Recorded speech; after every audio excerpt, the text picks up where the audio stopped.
Personality തിയറിയുടെ അതായത് അതിന്റെ ഇൻട്രൊഡക്ഷനെ കുറിച്ച് മാത്രമാണ് നമ്മൾ സംസാരിച്ചത്. പേഴ്സണാലിറ്റി എന്താണെന്നും അതിന്റെ പേഴ്സണാലിറ്റി ഡെവലപ്മെന്റിനെ കുറിച്ചൊക്കെ നമ്മൾ സംസാരിച്ചു. ഇനി നമ്മൾ അതിന്റെ തിയറിയുടെ ഫസ്റ്റ് തിയറിയിലോട്ട് നമ്മളത് പഠിക്കാൻ പോവുകയാണ്. അതിനകത്ത് തന്നെ 6 തിയറി ഉണ്ട്. അത് ഒന്നാമത്തെ തിയറിയാണ് സൈക്കോ അനലിറ്റിക് തിയറി അല്ലെങ്കിൽ സൈക്കോ ഡൈനാമിക് തിയറി എന്ന് പറയുന്നത്.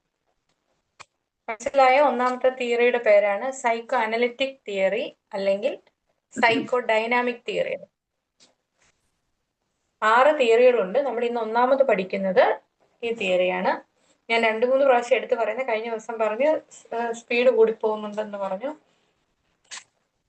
ഇനി ഇത് ആരാണ് ഈ തിയറി ഡെവലപ്പ് ചെയ്തതെന്ന് വെച്ചാൽ ഈ തിയറിയുടെ പിതാവാണ്, അതിന്റെ ഫാദറാണ് സിഗ്മണ്ട് ഫ്രോയിഡ്. അത് നിങ്ങൾ കേട്ടിട്ടുണ്ടായിരിക്കുമല്ലോ സിഗ്മണ്ട് ഫ്രോയിഡിനെ കുറിച്ച്. സിഗ്മണ്ട് ഫ്രോയിഡ് ആണ് പേഴ്സണാലിറ്റിയുടെ ഫസ്റ്റ് തിയറിയായ സൈക്കോ അനലിറ്റിക്കൽ തിയറി അല്ലെങ്കിൽ സൈക്കോ ഡൈനാമിക് തിയറിയുടെ ഫാദർ. ഇനി എന്താണ് സൈക്കോ അനലിറ്റിക് തിയറി? നമ്മൾ ഇന്നലെ കഴിഞ്ഞ ദിവസം പഠിച്ച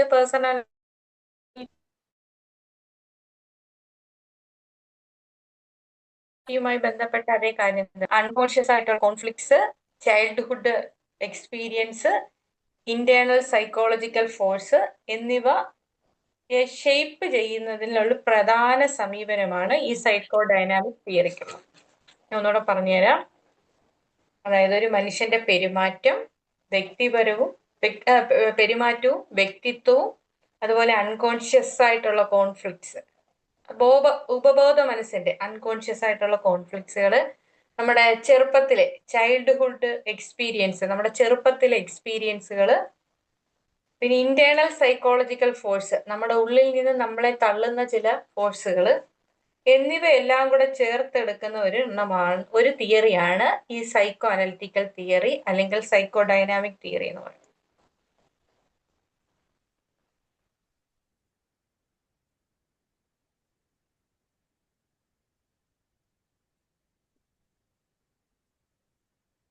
മനസ്സിലായോ നിങ്ങൾക്ക്? ഞാൻ ഒന്നുകൂടെ പറയണമെങ്കിൽ പറയാം.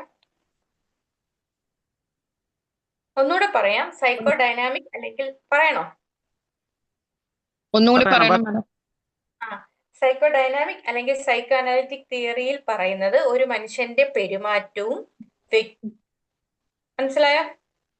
അല്ലെങ്കിൽ വ്യക്തിത്വം അല്ലെങ്കിൽ പെരുമാറ്റം അല്ലെങ്കിൽ വ്യക്തിത്വം പേഴ്സണാലിറ്റി രൂപപ്പെടുന്നതിൽ അതായത് അൺകോൺഷ്യസ് ആയിട്ടുള്ള ഉപബോധ മനസ്സിന്റെ കോൺഫ്ലിക്ട്സ്, നമ്മുടെ മനസ്സിൽ തന്നെ ചില സംഘടനകൾ കാണത്തില്ല, ചില തീരുമാനങ്ങൾ എടുക്കുമ്പോൾ അത് വേണോ ഇത് വേണോ, അപ്പൊ അൺകോൺഷ്യസ് ആയിട്ടുള്ള കോൺഫ്ലിക്ട്സുകള്, പിന്നെ ചൈൽഡ്ഹുഡ് എക്സ്പീരിയൻസ്, നമ്മുടെ ചെറുപ്പത്തിലെ ചില ഓർമ്മകളും ചില കാര്യങ്ങളും നമ്മുടെ മനസ്സിൽ കിടക്കുമ്പോൾ നമ്മളെ പുറകോട്ട് ചില കാര്യങ്ങൾ വലിക്കത്തില്ലേ, അതുപോലെ ചൈൽഡ്ഹുഡ് എക്സ്പീരിയൻസ്, പിന്നെ ഇന്റേണൽ സൈക്കോളജിക്കൽ ഫാക്ട്സ്, ഉള്ളിലുള്ള ചില ഫാക്ട് അല്ല ഫോഴ്സ്, ഇന്റേണൽ സൈക്കോളജിക്കൽ ഫോഴ്സ് എന്നിവയെല്ലാം കൂടെ ചേർന്നെടുത്ത ഒരു പൊതുവായിട്ടുള്ള ഒരു സമീപനം, അങ്ങനെയുള്ള ഇതെല്ലാം കൂടെ ചേർന്ന ഒരു കാര്യമാണ് ഈ സൈക്കോ അനലിറ്റിക്കൽ തിയറിയിൽ നമ്മൾ പഠിക്കാനായിട്ട് പോകുന്നത്. ഇതിന്റെ പിതാവാണ് സിഗ്മണ്ട് ഫ്രോയിഡ്. ഇനി നമുക്ക് അതിന്റെ ബേസിക് ആയിട്ടുള്ള കാര്യങ്ങൾ ആദ്യത്തെ എന്താണെന്നൊന്ന് മനസ്സിലാക്കാം.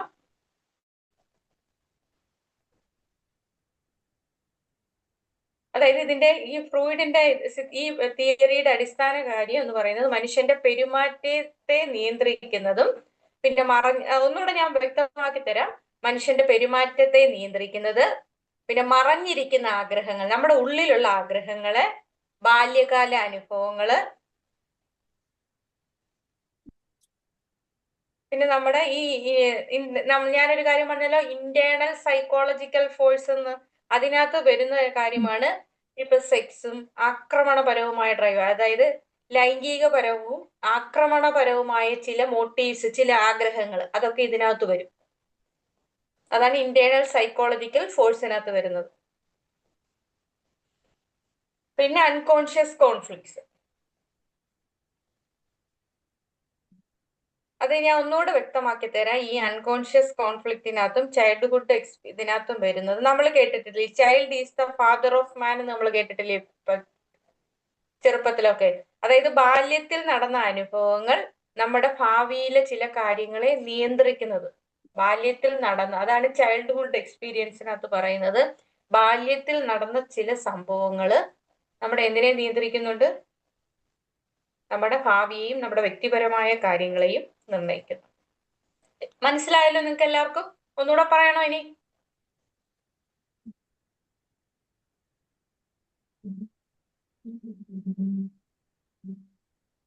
മനസ്സിലായി മേഡം. ഇനി നമുക്ക് നമ്മുടെ മനസ്സിലോട്ട് കിടക്കാം. നമ്മുടെ ഈ മൈൻഡിന് തന്നെ 3 ഘടകങ്ങളുണ്ട്. അതിന്റെ ഒന്നാമത്തെ ഘടകമാണ് കോൺഷ്യസ് മൈൻഡ്. അതായത് സ്ട്രക്ചർ ഓഫ് മൈൻഡ് നമ്മൾ പഠിക്കാൻ പോകുന്നതാണ്. മനസ്സിന്റെ ഘടന, സ്ട്രക്ചർ ഓഫ് മൈൻഡ്. അതിനകത്ത് ഒന്നാമത്തതാണ്, സ്ട്രക്ചർ ഓഫ് മൈൻഡിൽ ഒന്നാമത്തതാണ് കോൺഷ്യസ് മൈൻഡ്, ബോധമുള്ള മനസ്സ്.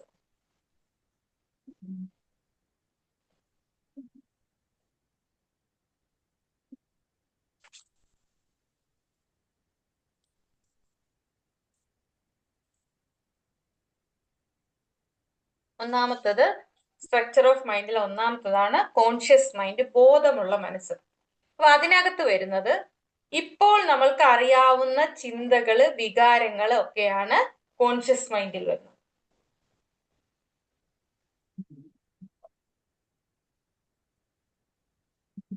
അപ്പൊ നമ്മളെല്ലാവരും എന്താ കോൺഷ്യസ് ആയിട്ടിരിക്കുമല്ലേ? ഇപ്പൊ നിങ്ങളുടെ ചിന്ത എന്താണ്? ഞാൻ എന്താണ് പറയാൻ പോകുന്നത്? പറയുന്നതിനനുസരിച്ച് ഞങ്ങൾക്ക് അതങ്ങ് എഴുതിയെടുക്കണമല്ലോ, പെട്ടെന്ന് ക്ലാസ് തീരുവോ? ഇങ്ങനെയൊക്കെയുള്ള ചിന്തകളല്ലേ ഇപ്പം. ഈ ടീച്ചറിന് പഠിപ്പിക്കുന്ന എനിക്ക് മനസ്സിലാവുമോ?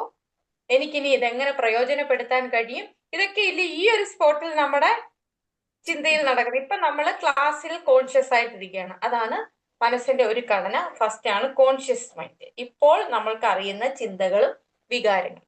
അപ്പൊ അതിനകത്ത് ഈ ഒരു പ്രസന്റ് മൈൻഡ് എന്നല്ല, എന്നാലും നമ്മളിപ്പോ രാവിലെ നടന്നത്, ഇന്നലെ നടന്നതും ഒക്കെയുള്ള കാര്യങ്ങൾ നമ്മൾക്കറിയാം. കോൺഷ്യസ് മൈൻഡ് ആണ് നമ്മൾ. ഇന്ന് രാവിലെ തൊട്ടുള്ള കാര്യങ്ങളെല്ലാം നമ്മുടെ കോൺഷ്യസ് ആയിട്ട് ഇപ്പൊ നമ്മുടെ മനസ്സിലുണ്ട്. ഇനി അടുത്തെയാണ് പ്രീ കോൺഷ്യസ് മൈൻഡ്, ഉപബോധ മനസ്സ്. പ്രീ കോൺഷ്യസ് മൈൻഡ്, ഉപബോധ മനസ്സ്.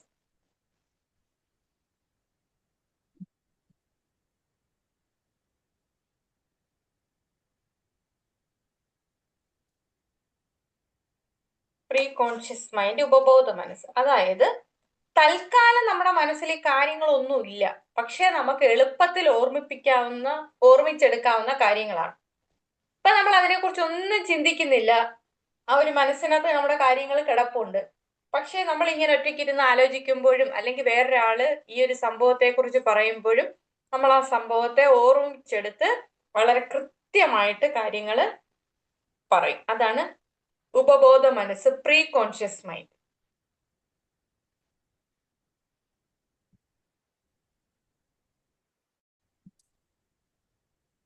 മൂന്നാമത്തതാണ്, മനസ്സിലാവുന്നുണ്ടല്ലോ?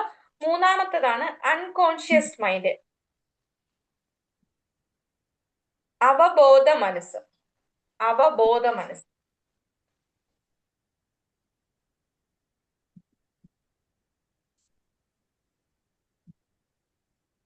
മൂന്നാമത്തത് അൺകോൺഷ്യസ് മൈൻഡ്, അത് അവബോധ മനസ്സ്.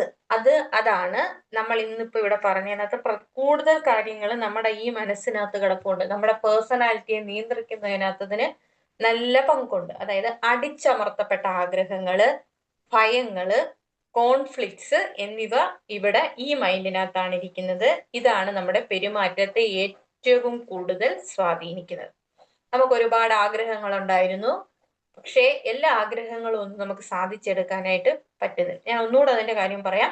അൺകോൺഷ്യസ് മൈൻഡ്, അവബോധ മനസ്സ്, അതായത് അടിച്ചമർത്തപ്പെട്ട ആഗ്രഹങ്ങള്, ഭയങ്ങൾ, കോൺഫ്ലിക്ട്സ്, ആൾക്കാർ തമ്മിലുള്ള വഴക്കുകളും രമ്യപ്പെടാത്ത കാര്യങ്ങൾ, അങ്ങനെയൊക്കെയുള്ള തർക്കങ്ങള് എന്നിവ ഇവിടാണ് സൂക്ഷിച്ചു വെച്ചിരിക്കുന്നത്. ഇതാണ് നമ്മുടെ പെരുമാറ്റത്തെ ഏറ്റവും കൂടുതൽ സ്വാധീനിക്കുന്നത്. ചൈൽഡ്ഹുഡ് ട്രോമാസ്, നമ്മുടെ ചെറിയ കാലത്തെ എക്സ്പീരിയൻസ്, ഇതെല്ലാം ഇതിനകത്താണ് ഇരിക്കുന്നത്. ഇതാണ് നമ്മുടെ പെരുമാറ്റത്തെ ഏറ്റവും കൂടുതൽ സ്വാധീനിക്കുന്നത്. നമ്മൾ തന്നെ ആലോചിച്ച് നോക്കേ, നമ്മുടെ മനസ്സിൽ ഒരുപാട് ആഗ്രഹങ്ങൾ ഉണ്ടായിട്ടൊന്നും ചിലതൊക്കെ നടന്നു, ചിലതൊക്കെ നടക്കാതെ കിടപ്പുണ്ട്. പക്ഷേ നമ്മൾ പലപ്പോഴും ഒറ്റയ്ക്കിരിക്കുമ്പോഴും അല്ലാതെയും നമ്മൾ ആലോചിക്കാറുണ്ട്, ഈ ആഗ്രഹങ്ങളൊക്കെ എനിക്ക് സാധിച്ചെടുക്കാൻ പറ്റുമോ എന്ന്. പിന്നെ ഭയങ്ങളുണ്ട്. ചിലർക്ക് ചെറുപ്പം നാളിൽ അവർ പേടിച്ച പേടി ഇപ്പോഴും മനസ്സിൽ കിടക്കുമ്പോൾ ആ ഒരു സിറ്റുവേഷൻ വീണ്ടും ഉണ്ടായി വരുമ്പോഴത്തേക്കും ഇവർക്ക് അവരുടെ പേടിയെ നിയന്ത്രിക്കാനായിട്ട് പറ്റത്തില്ല. പിന്നെ കോൺഫ്ലിക്ട്സ്, അതിനകത്ത് ഞാൻ എക്സാമ്പിൾ പറയാം. ഈ ചിലർക്ക് ഈ ഭയത്തിനകത്ത് പ്രധാനപ്പെട്ട ഒരു കാര്യം, ഈ ചെറിയ സമയത്ത് കുഞ്ഞുങ്ങളൊക്കെ ചില കാര്യങ്ങളിൽ നമ്മൾ അവരെന്തെങ്കിലും ഒരു കാര്യം വരുമ്പോൾ നമ്മൾ അവരെ അടിച്ചെന്ന് വെക്കാം.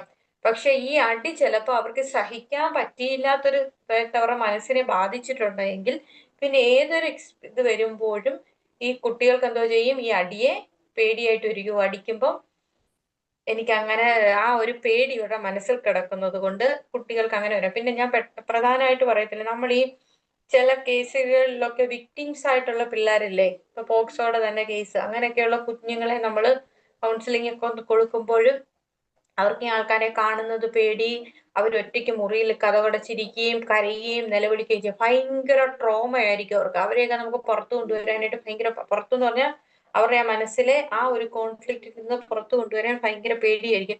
ഇതൊക്കെയായിരിക്കും അവരുടെ പേഴ്സണാലിറ്റിയെ നിയന്ത്രിക്കുന്ന ഘടകങ്ങൾ എന്ന് ഞാൻ ആദ്യമേ പറഞ്ഞു. ഇപ്പൊ ഇങ്ങനെയൊക്കെയുള്ള പേടികൾ അവരെ നന്നായിട്ട് ബാധിക്കുകയും അത് അവരുടെ മനസ്സിൽ മാറാത്ത മുറിവായിട്ട് കിടക്കുകയും ചെയ്യും.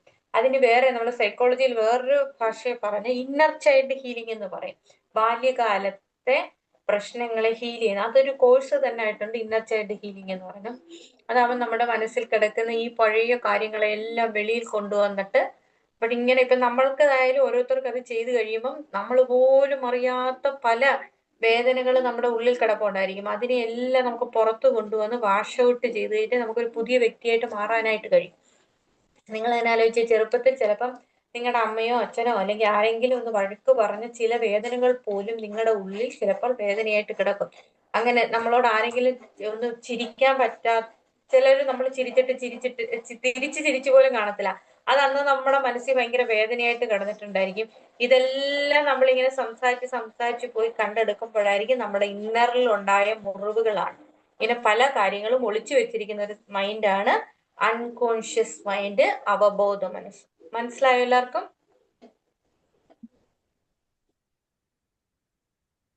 അതായത് ഒന്നാമത് നമ്മൾ പറഞ്ഞത് സ്ട്രക്ചർ ഓഫ് മൈൻഡിനകത്ത് ഒന്നാമത്തെയാണ് കോൺഷ്യസ് മൈൻഡ്. അതായത് ബോധമുള്ള മനസ്സ്, നമ്മൾ ഇപ്പോൾ അറിയാവുന്നതും ചിന്തിക്കുന്നതുമായ കാര്യങ്ങളാണ് അത്. രണ്ടാമത്തത് പ്രീ കോൺഷ്യസ് മൈൻഡ്. തൽക്കാലം ഇപ്പോൾ നമ്മുടെ മനസ്സിൽ അതൊന്നുമില്ല, പക്ഷെ നമുക്ക് ഓർമ്മിച്ച എല്ലാ കാര്യങ്ങളും ഓർമ്മിച്ചെടുക്കാൻ പറ്റും. അതായത് നമുക്ക് എല്ലാ കാര്യങ്ങളും, പഴയ കാര്യങ്ങളെല്ലാം ഓർമ്മയുണ്ട്. ഇപ്പൊ നമ്മൾ വിചാരിച്ചാൽ അതെ, നമ്മൾ ജനിച്ച ഒരു 5 വർഷം, 5 വയസ്സ് വരെയുള്ള കാര്യങ്ങളൊക്കെ നമുക്കിപ്പോ ഓർമ്മിക്കാൻ പറ്റുമല്ലോ. അപ്പൊ അതെല്ലാം നമുക്ക് ഓർത്തെടുക്കാനായിട്ട് പറ്റും. പിന്നെ അടുത്തയാണ് അൺകോൺഷ്യസ് മൈൻഡ്. നമ്മൾക്ക് അറിയാവുന്നതും എല്ലാ കാര്യങ്ങളും നമ്മൾ പുറത്തെടുക്കാതെ ഒളിപ്പിച്ചു വെച്ചിരിക്കുന്ന ഒരു മനസ്സാണ്. അതിനെല്ലാം പുറത്തെടുത്ത പ്രശ്നങ്ങളാണെന്ന് നമുക്കറിയാം. അതുകൊണ്ട് നമ്മളെല്ലാം എന്തോ ചെയ്യുക, ആ ഭയത്തെയും പ്രശ്നങ്ങളെയും എല്ലാം ഒരിടത്ത് മാറ്റി സെപ്പറേറ്റ് ആയിട്ട് ചെയ്തു വെച്ചിരിക്കുന്ന മനസ്സാണ് അൺകോൺഷ്യസ് മൈൻഡ്, അവബോധ മനസ്സ്.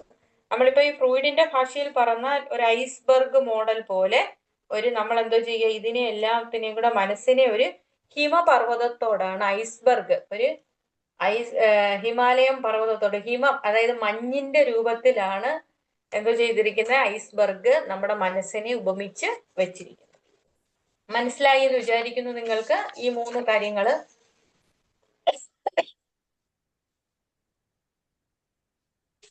അതെങ്ങനെയാ പറഞ്ഞെന്ന് പറഞ്ഞാൽ, കോൺഷ്യസ്, ഞാൻ പറഞ്ഞില്ലേ ഒരു ഐസിന്റെ രൂപത്തിലാണ് ഫ്രോയിഡ് ഇതിനെ വരച്ച് കാണിച്ചിരിക്കുന്നത്. ഇപ്പൊ മുകളിൽ കാണുന്നത് കോൺഷ്യസ് മൈൻഡ്, നമ്മുടെ മനസ്സിന്റെ ഏറ്റവും മുകളിൽ കാണുന്ന ഭാഗമാണ്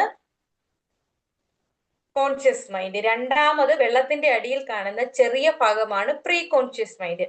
ഏറ്റവും വലിയ ഭാഗം വെള്ളത്തിന്റെ ഏറ്റവും അടിയിലാണ് ഈ അൺകോൺഷ്യസ് മൈൻഡ് കാണുന്നത്. അതായത് നമ്മൾ അറിയാത്ത ഭാഗമാണ് നമ്മുടെ ജീവിതത്തിൽ ഏറ്റവും ശക്തമായിട്ട് നമ്മളെ നിയന്ത്രിക്കുന്നത്. വെള്ളത്തിന് ഏറ്റവും അടിയിൽ കാണുന്ന ഭാഗമാണ് നമ്മളെ ഏറ്റവും കൂടുതൽ നിയന്ത്രിക്കുന്നത്. ഇപ്പൊ നിങ്ങൾക്ക് മനസ്സിലായോ? അതായത് ഐസ്ബർഗ് ഹിമപർവ്വതത്തോടു കൂടെ ഈ സിഗ്മണ്ട് ഫ്രോയിഡ് ഇതിനെ വിശദീകരിച്ചിരിക്കുന്നു. ഒന്നാമത് നമ്മുടെ വെള്ളത്തിന്റെ മുകളിൽ കാണുന്ന, ഇപ്പൊ നമുക്ക് പറയാം കപ്പലിന്റെ കാര്യം എടുക്കാം. കപ്പലിന്റെ ഏറ്റവും മുകളിൽ നമ്മൾ കപ്പലിന്റെ നല്ല ഭാഗം മാത്രമല്ല നമ്മൾ കാണുന്നുള്ളൂ, അതാണ് നമ്മുടെ കോൺഷ്യസ് മൈൻഡ്. കുറച്ച് ഭാഗം എവിടെ കാണുന്നുണ്ട്? വെള്ളത്തിന്റെ അടിയിലായിട്ട് കാണുന്നുണ്ട്. അതാണ് അൺകോൺഷ്യസ് മൈൻഡ്. അല്ലല്ല, പ്രീ കോൺഷ്യസ് മൈൻഡ്. രണ്ടാമത്തെ കുറച്ച് ഭാഗം കാണുന്നതാണ് പ്രീ കോൺഷ്യസ് മൈൻഡ്. ഇതെല്ലാം കഴിഞ്ഞിട്ട് ഭയങ്കരമായിട്ടൊരു കമ്പ് എന്താ അതിന് എന്തോ പറയുന്നത്, നങ്കൂരം ഇട്ട് ഇതിനെ ഉറപ്പിക്കുമല്ലോ, ആങ്കർ ഇട്ട് ഇതിനെ ഉറപ്പിക്കത്തില്ലേ താഴോട്ട്, ഇത് നീങ്ങിപ്പോകാതിരിക്കാൻ വേണ്ടി. അങ്ങനല്ലേ, ആങ്കർ എന്നല്ലേ അതിന്റെ ഇംഗ്ലീഷ് പറയുന്നേ, നങ്കൂരം. അതെ അതെ. ആ, അപ്പൊ നല്ലയായിട്ട് അതങ്ങ് ഉറപ്പിച്ച് താഴോട്ട് നിർത്തത്തില്ലേ, ആ താഴോട്ട് നിർത്തിയിരിക്കുന്നതാണ് അൺകോൺഷ്യസ് മൈൻഡ്. അതാണ് നമ്മൾ അറിയാത്ത ഭാഗമാണ് നമ്മളുടെ മനസ്സിന്റെ ഏറ്റവും ശക്തമായിട്ടുള്ള ഭാഗം.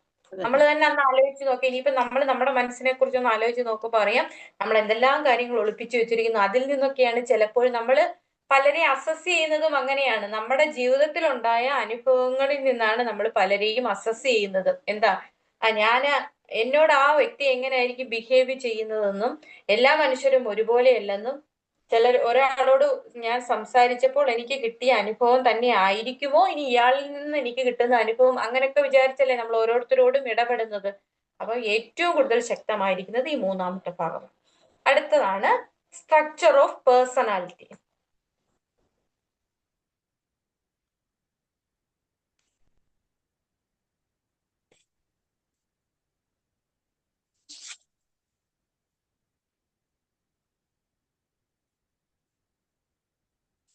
സ്ട്രക്ചർ ഓഫ് പേഴ്സണാലിറ്റിക്ക് നിങ്ങൾക്ക് അറിയാവുന്ന കാര്യമാണ്, 3 ഭാഗങ്ങളുണ്ട്.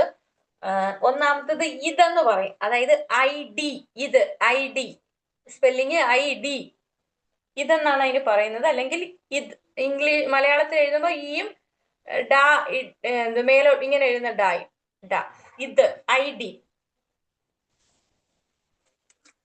ഒന്നാമത്തെ ഭാഗം പറഞ്ഞു കഴിഞ്ഞിട്ട് അടുത്ത 2, 3 പറഞ്ഞാൽ പോരെ, അതോ 3 ഒരുമിച്ച് പറയണോ? 1 by 1 ആയിട്ട് മതി. ഓക്കെ. ഫ്രോയിഡ് പ്രകാരം 3 ഘടകങ്ങൾ രൂപപ്പെട്ടിരിക്കുന്നു. സ്ട്രക്ചർ ഓഫ് പേഴ്സണാലിറ്റിയുടെ ഒന്നാമത്തതാണ് ഇത്. അത് നമ്മുടെ എല്ലാവരുടെയും ജന്മസിദ്ധമായിട്ടുള്ള ഒരു ഭാഗമാണ് ഇത്. അതെന്ന് പറഞ്ഞാൽ പ്രഷർ പ്രിൻസിപ്പിൾ, സന്തോഷം കിട്ടാൻ വേണ്ടി എന്തും ചെയ്യുന്ന മനസ്സിന്റെ ഒരു പേഴ്സണാലിറ്റിയുടെ സ്ട്രക്ചർ ഓഫ് പേഴ്സണാലിറ്റിയുടെ ഒരു ഭാഗമാണ് ഇത്. നമ്മൾ സന്തോഷം കിട്ടുന്നതിന് വേണ്ടി എന്ത് ചെയ്യും? പ്രഷർ പ്രിൻസിപ്പിൾ സാറ്റിസ്ഫൈ ചെയ്യാൻ.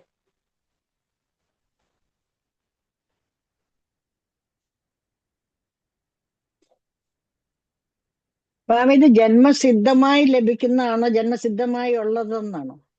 അത് ജന്മസിദ്ധമായിട്ടുള്ളതാ. ഓക്കെ. അത് ഞാൻ പറയുന്നതിന്റെ എക്സാമ്പിൾ പറയുമ്പോൾ എല്ലാവർക്കും നന്നായിട്ട് ജന്മസിദ്ധമായിട്ടുള്ള നമ്മുടെ എല്ലാവർക്കും ഉള്ള ഒരു ഭാഗമാണത്. അതിനകത്ത് ആർക്കും ഒരു വ്യത്യാസമില്ല. രണ്ടാമത്തെ ഭാഗം തൊട്ട് ഇനി നമ്മൾ വ്യത്യാസപ്പെടും, പക്ഷെ ഈ ഭാഗം എല്ലാ മനുഷ്യരിലും ഒരുപോലെ തന്നെയാണ്.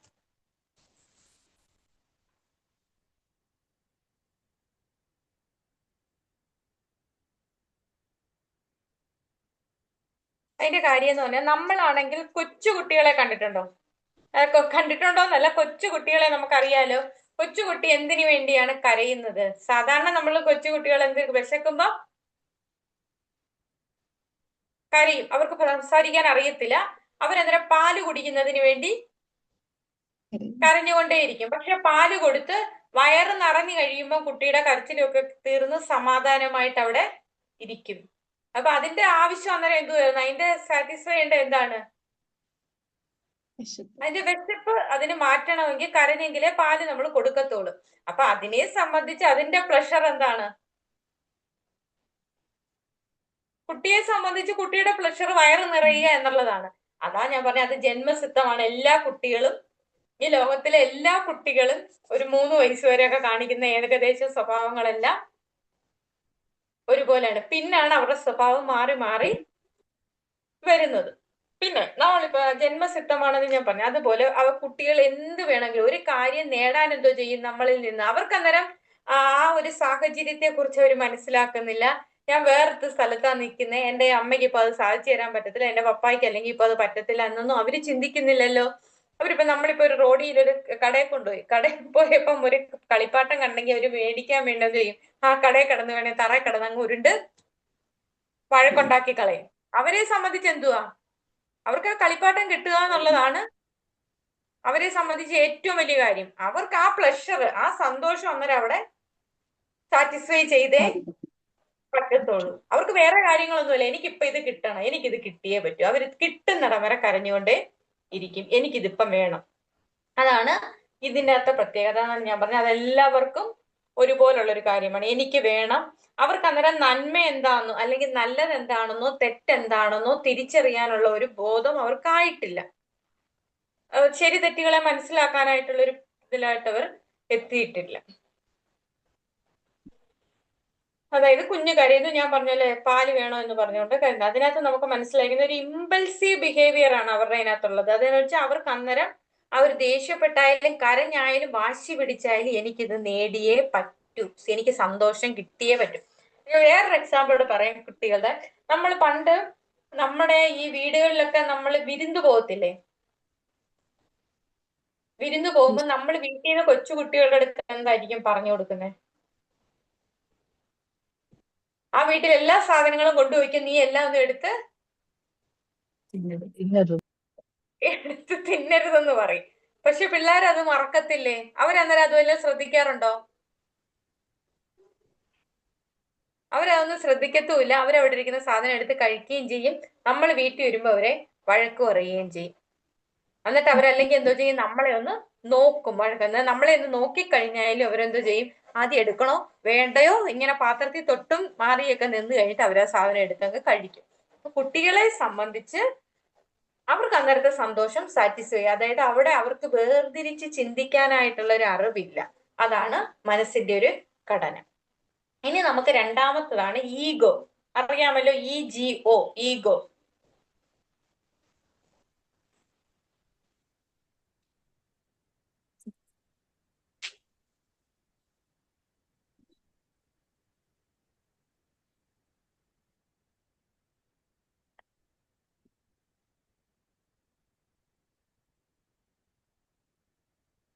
ഇവിടെ പ്രവർത്തിക്കുന്നതെന്ന് പറഞ്ഞാല് ഈഗോ നമുക്ക് എല്ലാവർക്കും ആവശ്യമായിട്ടുള്ളൊരു ഘടകവും നമ്മളെല്ലാവരും ഇപ്പൊ നിങ്ങൾ ഈ ക്ലാസ്സിനകത്ത് നിങ്ങളിപ്പം വന്നപ്പം എല്ലാവരും നല്ല ഇതിനോ എന്താ എനിക്ക് ആ ക്ലാസ് കേൾക്കണം, അല്ലെങ്കിൽ എനിക്ക് ഈ ക്ലാസ്സിന് അറ്റൻഡ് ചെയ്തേ പറ്റൂ, എനിക്കൊരു ആവശ്യമായിട്ടുള്ള കാര്യമാണെന്ന് നമ്മൾ ചിന്തിച്ചിരിച്ച് ബഹളമൊന്നും വെക്കാതെ, ഇപ്പൊ ഈ ക്ലാസ് എന്നല്ല ഏത് ക്ലാസ്, ഇപ്പൊ സ്കൂളിൽ കുട്ടികളാന്ന് പറഞ്ഞാല് ക്ലാസ്സിൽ പോകുമ്പോൾ അവര് മര്യാദയ്ക്ക് അവിടെ ഇരുന്ന് ടീച്ചർ പഠിപ്പിക്കുന്ന കേട്ടിരിക്കുന്നത് എന്തുകൊണ്ടാണ്? പഠിക്കാനുള്ള ആഗ്രഹം. പഠിക്കാനുള്ള ആഗ്രഹമുണ്ട്. അത് നമ്മൾ മനസ്സിന്റെ ഘടന വെച്ച് നോക്കിയാൽ അത് ഈഗോയാണ്. അതേസമയം ഒരു കൊച്ചു കുട്ടിയെ ക്ലാസ്സിൽ കൊണ്ടിരുത്തി അവൻ അവിടെ അടങ്ങിയിരിക്കും? അടങ്ങിയിരിക്കത്തില്ല. ഇപ്പൊ ഞാൻ ഈ പലഹാരത്തിന്റെ കാര്യം പറഞ്ഞില്ലേ, നമ്മളിപ്പം നമ്മളെ കൊണ്ടിരുത്തിയിട്ട് ഒരു വീട്ടിൽ ചെല്ലുമ്പോൾ നമുക്ക് ഏറ്റവും ഇഷ്ടപ്പെട്ട സാധനമാണെന്ന് പറഞ്ഞാലും രണ്ടാമതൊക്കെ നിർബന്ധിക്കുമ്പോഴും നമ്മൾ ഒന്നിൽ കൂടുതൽ അല്ലെങ്കിൽ രണ്ടെണ്ണം എടുത്ത് വീണ്ടും നമ്മൾ മൂന്നാമത് എടുക്കാൻ ശ്രമിക്കാത്ത എന്തുകൊണ്ടാണ്? നമ്മുടെ ഈഗോ അനുവദിക്കുന്നില്ല. നമ്മൾ ഒരു മനുഷ്യനോട് എങ്ങനെ പെരുമാറണമെന്നും നമ്മുടെ പേഴ്സണാലിറ്റിയെ നിയന്ത്രിക്കുന്നതും മറ്റുള്ളവരുടെ എങ്ങനെ ബിഹേവ് ചെയ്യുന്നതിനകത്തൊക്കെ നമ്മളെ നന്നായിട്ട് സ്വാധീനിക്കുന്ന ഒരു ഘടകമാണ് ഈഗോ. നമ്മൾ തെറ്റായിട്ടൊരു കാര്യം പറഞ്ഞു വെച്ചിട്ടുണ്ട്, ഈഗോ എന്ന് പറഞ്ഞാൽ വലിയ ഗമ കാണിക്കുന്നതെന്ന്. അത് തെറ്റാണ്. ഈഗോ ഉള്ളത് കൊണ്ടാണ് നമ്മൾ മര്യാദയ്ക്ക് വസ്ത്രധാരണമൊക്കെ ചെയ്ത് നമ്മളെ മറ്റുള്ളവരോട് നല്ല ഭവ്യതയോടും ഏത് തരത്തിൽ ബിഹേവ് ചെയ്യണമെന്ന് നമ്മൾ മനസ്സിലാക്കുന്നത് നമ്മുടെ ഈഗോയാണ്. അതായത് ഇനി മൂന്നാമത്താണ് സൂപ്പർ ഈഗോ. അത് പിന്നെ പറയാം, ഇത് കഴിഞ്ഞിട്ടേ പറയുന്നുള്ളൂ. അതായത് ഇതിന്റെയും സൂപ്പർ ഈഗോയുടെയും ഇടയിൽ നമ്മുടെ മൈൻഡിനെ പിടിച്ചു നിർത്തുന്ന ഒരു സാധനമാണ് ഈഗോ. മനസ്സിലായോ? ഇതിന്റെയും സൂപ്പർ ഈഗോയുടെയും ഇടയ്ക്ക് നമ്മുടെ മൈൻഡിനെ നിർത്തുന്ന ഒരു സാധനമാണ്, ഒരു മീഡിയേറ്റർ ആയിട്ട് പ്രവർത്തിക്കുന്നതാണ് ഈഗോ. അതായത് യുക്തിപരമായ തീരുമാനങ്ങൾ എടുക്കാനായിട്ടൊക്കെ നമ്മളെ, ഇപ്പൊ നമ്മളിപ്പം പറയാം, ഇപ്പൊ എക്സാം ഉണ്ടെന്ന് പറഞ്ഞ്, ഇപ്പൊ എക്സാം ഉണ്ട് അന്നേരം നമ്മുടെ മനസ്സിലൊരു ചിന്ത വരും, ഇപ്പൊ സിനിമ കാണണമെന്ന് കൂട്ടുകാർ കിടന്ന് നിർബന്ധിക്കുന്നു. അപ്പൊ നമ്മൾ മനസ്സിൽ അന്നേരം ആ കുട്ടി സ്വയമേവ തീരുമാനിക്കുന്ന ഒരു കാര്യമുണ്ട്, എനിക്കിപ്പൊ സിനിമ കാണാൻ പറ്റത്തില്ല, ഇപ്പൊ എനിക്ക് എന്തുകൊണ്ട്, എനിക്ക് എക്സാം ഉള്ളത് കൊണ്ട് എന്താ ചെയ്യണം, എനിക്ക് എക്സാമിന് പഠിച്ചേ പറ്റത്തുള്ളൂ. അതൊക്കെ നമ്മുടെ ഈഗോയാണ് നമ്മളെ നിയന്ത്രിക്കുന്നത്. അതൊരു റിയാലിറ്റി പ്രിൻസിപ്പിൾ ആണ്. അതായത് മീഡിയേറ്റർ ബിറ്റ്വീൻ ഇത് ആൻഡ് സൂപ്പർ ഈഗോ. അതാണ് ഈഗോ, മീഡിയേറ്റർ ബിറ്റ്വീൻ ഇത് ആൻഡ് സൂപ്പർ ഈഗോ. തന്നെ ഞാൻ പറയട്ടെ, ഇപ്പൊ നിങ്ങളിപ്പോ ക്ലാസ് നടന്നുകൊണ്ടിരിക്കുക, അപ്പൊ നിങ്ങളെ ഇപ്പം വീട്ടിൽ എല്ലാവരും വിളിക്കുകയാണ്, ഭക്ഷണം കഴിക്കാന്ന് പറഞ്ഞാണ് നിങ്ങൾ വിളിക്കുന്നു. അപ്പൊ നിങ്ങൾ എന്ത് പറയും? ഇപ്പം കഴിക്കുന്നില്ല, പിന്നെ കഴിക്കാം, ക്ലാസ് കഴിഞ്ഞിട്ട് ഭക്ഷണം കഴിക്കാം എന്ന് പറയും. അത് നമ്മുടെ ഈഗോയാണ് നമ്മളെ അതിന് നിയന്ത്രിക്കുന്നത്. അതായത് നല്ല സ്ട്രോങ് ഈഗോ ഉള്ളവർക്ക് എന്താണ്, നല്ല ഹെൽത്തി പേഴ്സണാലിറ്റി ഉണ്ടായിരിക്കും. നമ്മുടെ മനസ്സിൽ പഠിച്ചു വെച്ചിരുന്നവര് അവൾക്ക് ഭയങ്കര ഈഗോ ആയതുകൊണ്ട് അവൾ ആരോടും മിണ്ടത്തില്ല എന്ന്. അതല്ല ഈഗോ. ഈഗോ എന്ന് പറയുന്നതല്ല. ഈഗോ നമ്മൾക്ക് ആവശ്യമായിട്ടുള്ളൊരു കാര്യമാണ്. നമ്മൾ സമൂഹത്തിൽ നല്ല വസ്ത്രം ധരിച്ചുകൊണ്ട് പോകുന്നത് പോലും എന്താണ്, നമ്മുടെ ഈഗോയാണ്. മറ്റുള്ളവരുടെ മുൻപിൽ നമ്മളെ നന്നായിട്ട് കാണിക്കുന്നത് നമ്മുടെ ഈഗോയാണ്. നമ്മളതിന് തെറ്റായിട്ട് ധരിച്ചു അവള് ഭയങ്കര ഗമക്കാരിയാണ്, അവൾക്ക് ഭയങ്കര ജാടയാണ്, അവള് വലിയ ഈഗോയാണെന്ന് പറയും. പക്ഷെ അതല്ല ഈഗോ. നമുക്ക് എല്ലാവർക്കും ഈഗോ ഉണ്ട്. നമ്മുടെ ഈഗോയാണ് നമ്മളെ നിലനിർത്തിക്കൊണ്ട് പോകുന്നത്. അപ്പൊ ഇനി എല്ലാവരും വിചാരിക്കുക, നല്ല ഈഗോയിൽ നടക്കാനായിട്ട് ശ്രമിക്കുക. വീക്ക് ഈഗോ ഉള്ളവരുണ്ട്. അതായത് അവർക്ക് ഭയങ്കര ആങ്സൈറ്റി ആയിരിക്കും, അവർക്ക് ഈ അഡ്ജസ്റ്റ് ചെയ്യാനൊക്കെ പ്രയാസമുള്ളവരായിരിക്കും. ഈ വീക്ക് ഈഗോ ഉള്ളവരാണ് മറ്റുള്ളവരെ കുറ്റം പറഞ്ഞുകൊണ്ട് നടക്കുന്നത്. നിങ്ങൾ ശ്രദ്ധിച്ചാൽ മതി, സ്ട്രോങ് ആയിട്ടും നല്ല ഹെൽത്തി പേഴ്സണാലിറ്റി ആയിട്ടുള്ളവരെ ശ്രദ്ധിച്ചാൽ മതി, അവരെപ്പോഴും മറ്റുള്ളവരെ കുറ്റം പറയാനും അവർക്ക് ഈ കാര്യങ്ങളൊന്നും ശ്രദ്ധിക്കാനും സമയമില്ല. അവർക്ക് അവരുടെ കാര്യങ്ങൾ നോക്കി നടക്കാനേ സമയമുള്ളൂ. വീക്കായിട്ടുള്ള ഈഗോ ഉള്ളവരാണ് ഒരാൾ നല്ല ഡ്രസ്സ് ചെയ്ത് പോകുമ്പോഴും നല്ല രീതിയിൽ പെരുമാറുമ്പോഴും ഒക്കെ അവരുടെ മോശം കാര്യങ്ങൾ കണ്ടുപിടിക്കാനായിട്ട് ശ്രമിക്കുന്നത്. സ്ട്രോങ് ഹെൽത്തി പേഴ്സണാലിറ്റി അല്ലെങ്കിൽ സ്ട്രോങ് പേഴ്സണാലിറ്റി ഉള്ള ഒരാൾക്ക് നല്ല സ്ട്രോങ് സൂപ്പർ ഈഗോ അല്ല, സ്ട്രോങ് ഈഗോ ആണ് അവിടെ പ്രവർത്തിക്കുന്നത്. മനസ്സിലായല്ലോ രണ്ടാമത്തെ കാര്യം? ഇപ്പൊ ഇത്രയും നാള് നിങ്ങൾ ഈഗോയെ കുറിച്ച് വെച്ചിരുന്ന തെറ്റിദ്ധാരണകൾ മാറിയില്ലേ? ഈഗോ നല്ലതല്ലേ അന്നേരം? അതെ അതെ യെസ് അതെ, ചിലത് അഹങ്കാരി എന്ന് പറയും. ആ, പണ്ട് സൈക്കോളജി പഠിക്കുന്നതിന് മുമ്പ് എന്റെ വിചാരം ഈഗോ എന്നൊക്കെ പറഞ്ഞു കഴിഞ്ഞാൽ നമുക്കന്ന് അറിയത്തില്ലല്ലോ. അന്നേരം വിചാരിച്ചിരുന്നു ഈഗോ എന്നൊക്കെ പറഞ്ഞാൽ ഭയങ്കര ജാടയാണെന്നാ. അത് തെറ്റായ ഒരു കാര്യം. ഞാനത് മനസ്സിലാക്കിയ ഒരു കാര്യം. ഞാനൊരു എക്സാമ്പിൾ പറയാം.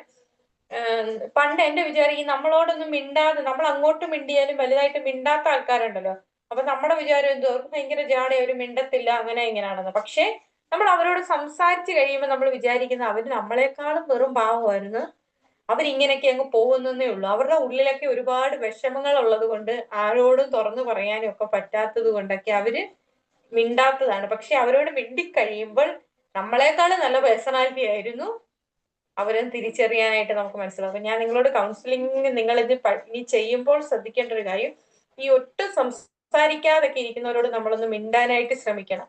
അപ്പൊ ഞാൻ പറഞ്ഞില്ലേ, ഈ പേഴ്സണാലിറ്റിയുടെ കാര്യം ഞാൻ പറഞ്ഞില്ലേ, ചിലരുടെ ചൈൽഡ്ഹുഡ് ട്രോമാസ്, ഇന്റേണൽ കോൺഫ്ലിക്ട്സ് ഒക്കെ ഇവർക്ക് ഒരുപാട് അനുഭവിച്ചിട്ടുണ്ടായിരിക്കാം. ചിലപ്പോൾ ഇവർക്ക് മറ്റുള്ളവരോട് പറയാനുള്ള പേടി കാണും, മറ്റുള്ളവരെ ഇവർക്ക് വിശ്വസിക്കാനുള്ള പ്രയാസം കാണും. എന്നെ അവരെങ്ങനായിരിക്കും കാണുന്നത്, അല്ലെങ്കിൽ എന്നോട് അവരുടെ സമീപനം എന്തായിരിക്കും എന്നുള്ളതൊക്കെ ചിന്ത ഇവരുടെ മനസ്സിലുള്ളത് കൊണ്ടാണ് ചിലർ ആരോടും മിണ്ടാതിരിക്കുന്നത്. പക്ഷെ നമ്മൾ അവരെ എന്തോ ചെയ്യും, തെറ്റായിട്ട് ചിത്രീകരിക്കും. അവർക്ക് ഭയങ്കര ജാടയാ, അവരാരോടും മിണ്ടത്തില്ല, ഭയങ്കര ഗമയാണെന്ന് പറയും. കൂടുതൽ നമ്മൾ സ്ത്രീകളാണ് പറയുന്നത്, സ്ത്രീകളെ കുറിച്ച് തന്നെ പറയുന്ന കാര്യമാണ്, അവർക്ക് ഭയങ്കര ഗമയാണെന്ന്. പക്ഷെ ഞാൻ മനസ്സിലാക്കിയ കാര്യമാണ്, ഞാൻ ഈ ബസ്സിലൊക്കെ പോകുമ്പോഴാണെങ്കിൽ അടുത്തിരിക്കുന്നവര് ചിരിക്കത്തില്ലെങ്കിൽ ഞാനങ്ങ് ചിരിക്കും. ചിലര് ചിരിക്കത്തില്ലേലും ഞാൻ അങ്ങോട്ട് എന്തെങ്കിലുമൊക്കെ സംസാരിക്കും. ചിലര് പക്ഷെ മിണ്ടത്തില്ല, ശരിയാ. പക്ഷെ 2 ദിവസമൊക്കെ കഴിഞ്ഞ് ഒരേ ബസ്സിലൊക്കെ പോകുമ്പോഴാണെങ്കിൽ അവര് മിണ്ടി കഴിഞ്ഞ് വരുമ്പോഴത്തേക്ക് അവര് ചിലപ്പം കാര്യങ്ങളൊക്കെ സംസാരിക്കാനായിട്ട് തുടങ്ങും. അപ്പൊ അതിപ്പം നിങ്ങളിപ്പോ അപരിചിതരോട് സംസാരിക്കണം എന്നല്ല, നമുക്ക് അറിയാവുന്നവര് പോലും മിണ്ടാത്തവരുണ്ടല്ലോ. അപ്പൊ നമ്മൾ അവരോടൊന്ന് അടുത്ത് കഴിയുമ്പോൾ നമുക്ക് മനസ്സിലാകും ഇവരുടെയൊക്കെ ജീവിതത്തിൽ ഒരുപാട് കോൺഫ്ലിക്ട്സുകളും പ്രയാസങ്ങളും ചൈൽഡ്ഹുഡിലെ പ്രയാസങ്ങളും ഒക്കെ ഉള്ളത് കൊണ്ടും ജീവിതത്തിലെ ട്രോമാസ് അനുഭവിച്ചത് കൊണ്ടാണ് ഇവർ മിണ്ടാതിരിക്കുന്നത്. അപ്പം ഈഗോ മനസ്സിലായി. ഇനി അടുത്തെയാണ് സൂപ്പർ ഈഗോ.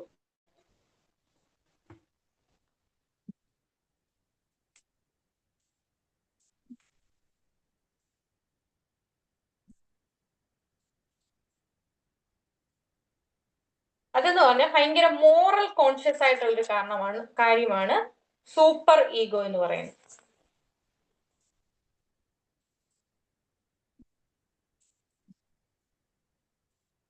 മോറൽ പ്രിൻസിപ്പിൾ, അതായത് നല്ലതും ഒക്കെ പഠിപ്പിക്കുന്ന ഒരു ഭാഗമാണ്. അതായത് പേരൻസ്, സോഷ്യൽ ഇൻഫ്ലുവൻസ്, അതായത് ഇത് തെറ്റാണ്, ഇത് ചെയ്യരുത്. പിന്നെ ചില കുട്ടികളാണെങ്കിൽ ചില കുട്ടികളെ എന്ന് പറയും നീ ഇങ്ങനെ ചെയ്താൽ തെറ്റാണ്, നിന്നെ ഞാൻ അടിക്കും എന്നൊക്കെ പറഞ്ഞ ഒരു ഗിൽറ്റി ഫീലിംഗ് വെച്ച് കുട്ടികളോട് പെരുമാറത്തില്ലേ?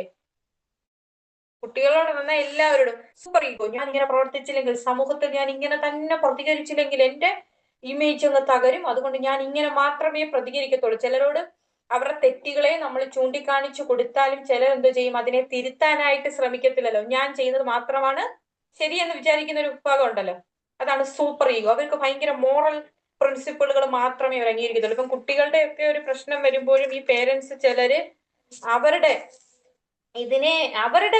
കയ്യിലിരിക്കുന്ന പ്രിൻസിപ്പളിനെ വിട്ടുകൊടുക്കാൻ വയ്യാത്തതിന് വേണ്ടി മറ്റൊരാളെ അംഗീകരിക്കാൻ പറ്റാത്ത രീതിയിൽ അവര് പെരുമാറും. അതിനകത്ത് പേരൻസിന്റെയൊക്കെയും സോഷ്യൽ ഇൻഫ്ലുവൻസ്, അതിനകത്ത് സോഷ്യൽ ഇൻഫ്ലുവൻസ് നന്നായിട്ട് അതിൽ വരും. നമ്മളിപ്പം തന്നെ നമ്മുടെ ഒരു വിവാഹ ഇതിനെ കുറിച്ച് ആലോചിച്ചാൽ മതി. ചില കുട്ടികൾ ചിലപ്പം ഇഷ്ടപ്പെട്ട ആരെങ്കിലും ഒക്കെ കല്യാണം കഴിക്കാനൊക്കെ താല്പര്യപ്പെടും. അത് ഞാനിപ്പോ അങ്ങനെ കല്യാണം കഴിക്കുന്നത് നല്ലതാണെന്നോ അതിനെ ന്യായീകരിക്കാനൊന്നും അല്ല ഞാൻ പറയുന്നത്. ചിലപ്പോ ആ കുട്ടികൾക്ക് അതിനെ വിട്ടുമാറാൻ വയ്യാത്ത ഇഷ്ടം ഉണ്ടായിരിക്കാം. അപ്പൊ നമുക്ക് മനസ്സിലാക്കിയപ്പോഴും അത് കുഴപ്പമില്ലാന്ന് കണ്ടാലും ചില പേരൻസ് ഒരിക്കലും ആ കുട്ടികളുടെ ഭാഗത്തെ അല്ലെങ്കിൽ അവരുടെ കുട്ടികളുടെ ഇഷ്ടത്തെ സമ്മതിച്ചു കൊടുക്കാനായിട്ട്, ഇവർക്ക് ശരിയാണെന്ന് തോന്നലുണ്ടെങ്കിൽ പോലും ഒരിക്കലും അതിനെ അംഗീകരിക്കാനായിട്ട് പറ്റത്തില്ല. സൂപ്പർ യോ, എന്റെ വിലയ്ക്കും നിലയ്ക്കും ഇതൊന്നും ശരിയാകത്തില്ല എന്നുള്ള രീതിയിൽ ഭയങ്കര കടുംപിടുത്തം എന്നുള്ള ഒരു സ്വഭാവം അവർ കാണിക്കും. ഇത് തെറ്റാണ്, ഇത് ചെയ്യരുത്, ഇങ്ങനെ ചെയ്താൽ അനുഭവിക്കാൻ പോകുന്ന കോൺഫ്ലിക്ട്സുകൾ എന്നൊക്കെ പറഞ്ഞ് അവര് കാര്യമായിട്ട് വാദിക്കാനായിട്ട് ശ്രമിക്കും. മനസ്സിലായ 3 കാര്യങ്ങള് മൈൻഡിന്റെ നമ്മുടെ അല്ലല്ലേ സ്ട്രക്ചർ ഓഫ് പേഴ്സണാലിറ്റിയുടെ 3 കാര്യങ്ങൾ. ഒന്നാമത്തതാണ് ഇത്. ഒന്നാമത്തെ ഇത് നമ്മൾ പഠിച്ചു, ജന്മസിദ്ധമായിട്ടുള്ള ഒരു ഭാഗമാണ്. എല്ലാ കുട്ടികളിലും കാണിക്കുന്ന അത് ഇത് ഒരേ സ്വഭാവമാണ് കാണിക്കുന്നത്. ഒരു പ്ലഷർ പ്രിൻസിപ്പിൾ, സന്തോഷം സാറ്റിസ്ഫൈ ചെയ്യാനായിട്ട് അവർ ശ്രമിക്കും. എനിക്ക് വേണം, എനിക്കിപ്പോ ഇത് കിട്ടിയേ പറ്റൂ. ഒരു എക്സാമ്പിൾ ആണ്, ഒരു വിശന്നിരിക്കുന്ന കുട്ടി പാല് കിട്ടുന്നിടം വരെ കരയും, പാല് കുടിച്ച് വയറ് നിറഞ്ഞു കഴിയുമ്പോൾ ശാന്തമായിട്ട് കിടന്ന് ഉറങ്ങും, സന്തോഷമായിട്ട് ഉറങ്ങും. അടുത്തയാണ് ഈഗോ. അതൊരു റിയാലിറ്റി പ്രിൻസിപ്പിൾ ആണ്. ഈഗോ റിയാലിറ്റിയാണ്, എല്ലാ മനുഷ്യരിലും ഉള്ളതാണ്. അതിനെ നമ്മൾ എങ്ങനെ മനസ്സിലാക്കുന്നു എന്നതുപോലെ യുക്തിപരമായ തീരുമാനങ്ങൾ എടുക്കുന്ന ഒരു ഭാഗമാണ്. ഞാൻ നേരത്തെ ഒരു എക്സാമ്പിൾ പറഞ്ഞു. ഇപ്പം പരീക്ഷയുടെ സമയമാണ്, സിനിമ കാണാൻ വിളിക്കുമ്പോൾ ആ കുട്ടി പറയുകയാണ് ഇപ്പോൾ സിനിമ കാണാൻ പറ്റത്തില്ല, എനിക്കിപ്പോൾ പരീക്ഷയ്ക്ക് പഠിച്ചേ പറ്റൂ. അപ്പൊ യുക്തിപരമായ തീരുമാനങ്ങൾ എടുക്കാനായിട്ട് അവനെ പ്രേരിപ്പിക്കുന്ന, അല്ലെങ്കിൽ ഒരു മനസ്സിന്റെ ഭാഗത്തെ പ്രേരിപ്പിക്കുന്ന ഒരു ഘടകമാണ് ഈഗോ. മൂന്നാമത്തതാണ് സൂപ്പർ ഈഗോ, അതായത് മോറൽ പ്രിൻസിപ്പിൾ. കുറെ പ്രിൻസിപ്പിളുകൾ മനസ്സിലാക്കി വെച്ചിട്ടുണ്ട്, അത് അതുപോലെ തന്നെ നടക്കാം. ഒട്ടും ഫ്ലെക്സിബിൾ ആകാൻ പറ്റാത്തൊരു അവസ്ഥ, നല്ലതും തെറ്റും പഠിപ്പിക്കുന്ന ഒരു ഭാഗം.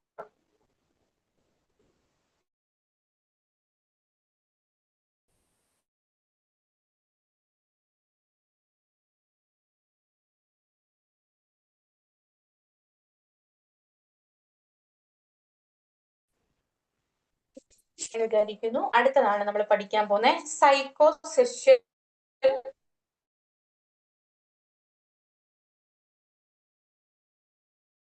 ഞാൻ ഒന്നുകൂടെ പറയണോ, വേണ്ടാലോ? അടുത്താണ് psycho social stages of development. ഒരാൾ ജനിച്ചത് മുതൽ അയാളുടെ വളർച്ചയെ സ്വാധീനിക്കുന്ന ഘടകങ്ങളാണ്. Psycho sexual stages.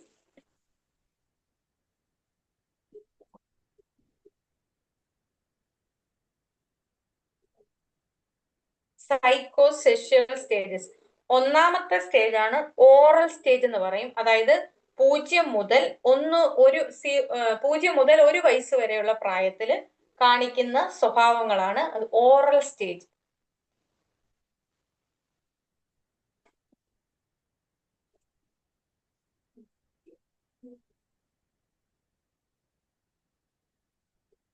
മനസ്സിലായോ? സൈക്കോ സെക്ഷൽ സ്റ്റേജസിന്റെ ഒന്നാമത്തെ സ്റ്റേജാണ് ഓറൽ സ്റ്റേജ്. അതായത് 0 മുതൽ 1 വയസ്സ് വരെ കാണിക്കുന്ന സ്വഭാവം. അതായത് മൗത്ത് പ്ലഷർ ആണ് അവിടെ പ്രധാനമായിട്ട് അവർ കാണിക്കുന്നത്. ഫീഡിങ്, അവർക്ക് പാല് കുടിക്കുന്നത്, സക്കിങ്, ഇപ്പൊ ഇങ്ങനെ അല്ലാതെ അവർ ഭക്ഷണം കഴിക്കുന്നത്, ഇങ്ങനെയൊക്കെയുള്ള കാര്യങ്ങൾ പഠിക്കുന്ന പ്രായമാണ് ഏതാണ്? 0 മുതൽ 1 വയസ്സ് വരെയുള്ള കാലഘട്ടം. അതായത് അവര് ആ സമയത്ത് എന്താ ചെയ്യും? എന്താ, നഖം കടിക്കും. പിന്നെ അപ്പോഴാണ് പേരന്റിങ് ഇഷ്യൂസ് ഒക്കെ വരുന്നത്. അതായത് oral personality, neglect or over feeding. ചിലരാണെങ്കിൽ അവർക്ക് ഒരുപാട് ഭക്ഷണങ്ങളൊക്കെ അമ്മമാര് കൊടുക്കുമ്പോൾ അവരെന്തോ ചെയ്യും? അതിനെ നെഗ്ലക്ട് ചെയ്യാനായിട്ട് ശ്രമിക്കും. ചില പിള്ളേർ തുപ്പാനൊക്കെ പഠിക്കത്തില്ലേ? 1 വയസ്സാവുന്നതിന് മുമ്പേ തുപ്പി തുടങ്ങുമല്ലോ, അവർക്ക് ഇഷ്ടപ്പെട്ട ഭക്ഷണം അല്ലെന്നുണ്ടെങ്കിൽ. വായി വെക്കുമ്പോഴേ ആദ്യം പാല് കുടിച്ചു തുടങ്ങുന്ന സമയത്ത് വലിയ കുഴപ്പമൊന്നുമില്ല, അതൊക്കെ കുടിക്കും. നമ്മൾ കുറുക്കൊക്കെ കൊടുക്കുമ്പോഴത്തേക്ക് ഇഷ്ടമല്ലെന്ന് തുടങ്ങുമ്പോഴേ എന്ത് ചെയ്യും? തുപ്പി തുടങ്ങത്തില്ലേ?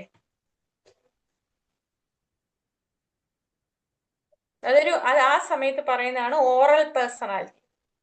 ഓറൽ സ്റ്റേജ് 0 മുതൽ 1 വരെയുള്ളൊരു ഭാഗം. മനസ്സിലായോ? ഇത് ഞാനത് എക്സ്പ്ലെയിൻ ചെയ്യേണ്ടല്ലോ, കൂടുതൽ കാര്യങ്ങൾ നിങ്ങൾക്ക് അറിയാലോ. മനസ്സിലായില്ലേ? രണ്ടാമത്തെ സ്റ്റേജ് ആണ് ഏനൽ സ്റ്റേജ്. 1 മുതൽ 3 വയസ്സ് വരെയുള്ള കാലത്ത് നടക്കുന്ന സ്വഭാവങ്ങൾ.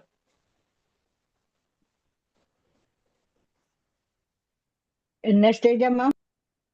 Anal, ANAL.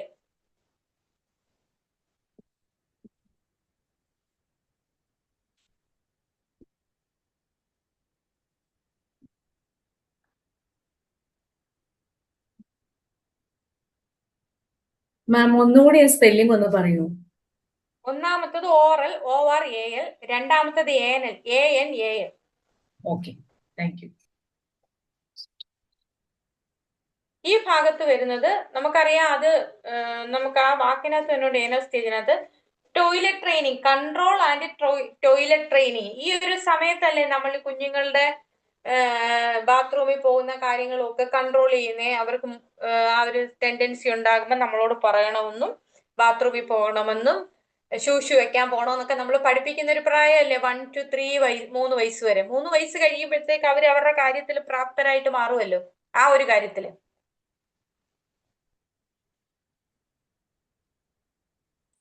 പിന്നെ ടോയ്ലറ്റ് ട്രെയിനിങ്, പിന്നെ അതുപോലെ കൺട്രോൾ ആൻഡ് ഡിസിപ്ലിൻ. കുറെ കുട്ടികൾ 3 വയസ്സൊക്കെ ആകുമ്പോഴത്തേക്ക് അത്യാവശ്യം ചില കാര്യങ്ങളൊക്കെ മനസ്സിലാക്കാനും ഒരുപാട് അങ്ങ് ബഹളം വെക്കുന്നതും ഇതൊക്കെ അങ്ങ് കുറയ്ക്കാനായിട്ട് അവർ ഇച്ചിരി ഒരു കൺട്രോളിലോട്ട് വരും. 3 വയസ്സാകുമ്പോഴത്തേക്ക് ആ 2 വയസ്സിന്റെ കുരുത്തക്കേടുകളൊക്കെ മാറും. 3 വയസ്സാകുമ്പോഴത്തേക്ക് നമ്മൾ എവിടെ കൊണ്ടാക്കും അവരെ? പ്ലേ സ്കൂളിൽ അല്ലെ അംഗൻവാടിയിൽ കൊണ്ടാക്കും. അപ്പോഴത്തേക്ക് അവർ കൂട്ടുകാരുടെ കൂടെ ഒക്കെ കൂടി കാര്യങ്ങളൊക്കെ കുറച്ച് മനസ്സിലാക്കാനായിട്ട് ശ്രമിക്കും. ചില സ്ട്രിക്റ്റ് പേരന്റിങ് ആണെന്നുണ്ടെങ്കിൽ എന്തോ ചെയ്യും? അവിടെ അത് ചിലപ്പം നടന്നെന്ന് വരത്തില്ല. അവർ നേരത്തെ പോലെ അതിനെ റിജക്ട് ചെയ്യാനായിട്ട് ശ്രമിക്കും. നമ്മൾ ഈ കുഞ്ഞുങ്ങളുടെ വളർച്ചയിൽ ശ്രദ്ധിക്കണം. നമ്മൾ കുറെയൊക്കെ പിള്ളേരെ അവർക്ക് ആ ഒരു സമയത്ത് കുറച്ച് ഫ്രീഡം കൊടുത്തും വളർത്തണം. എന്നാൽ നമ്മുടെ കയ്യിൽ ഒരു പട്ടം പടർത്തി വിടുന്നത് പോലെ തന്നെ ഒരു ചരട് നമ്മുടെ കയ്യിലിരിക്കണം. അവരെ പറന്ന് വിട്ടിട്ട് ആകാശത്തിന്റെ നമ്മുടെ ഈ വിട്ടുപോകാൻ നേരത്തെ നമ്മളൊരു പിടി പിടിക്കണം എന്ന് പറഞ്ഞതുപോലെ ഒരുപാട് അങ്ങ് സ്ട്രിക്റ്റും ആവരുത്, എന്നാൽ ആവശ്യമുള്ളിടത്ത് സ്ട്രിക്റ്റ് നമ്മൾ എടുക്കാനായിട്ട് ശ്രമിക്കും.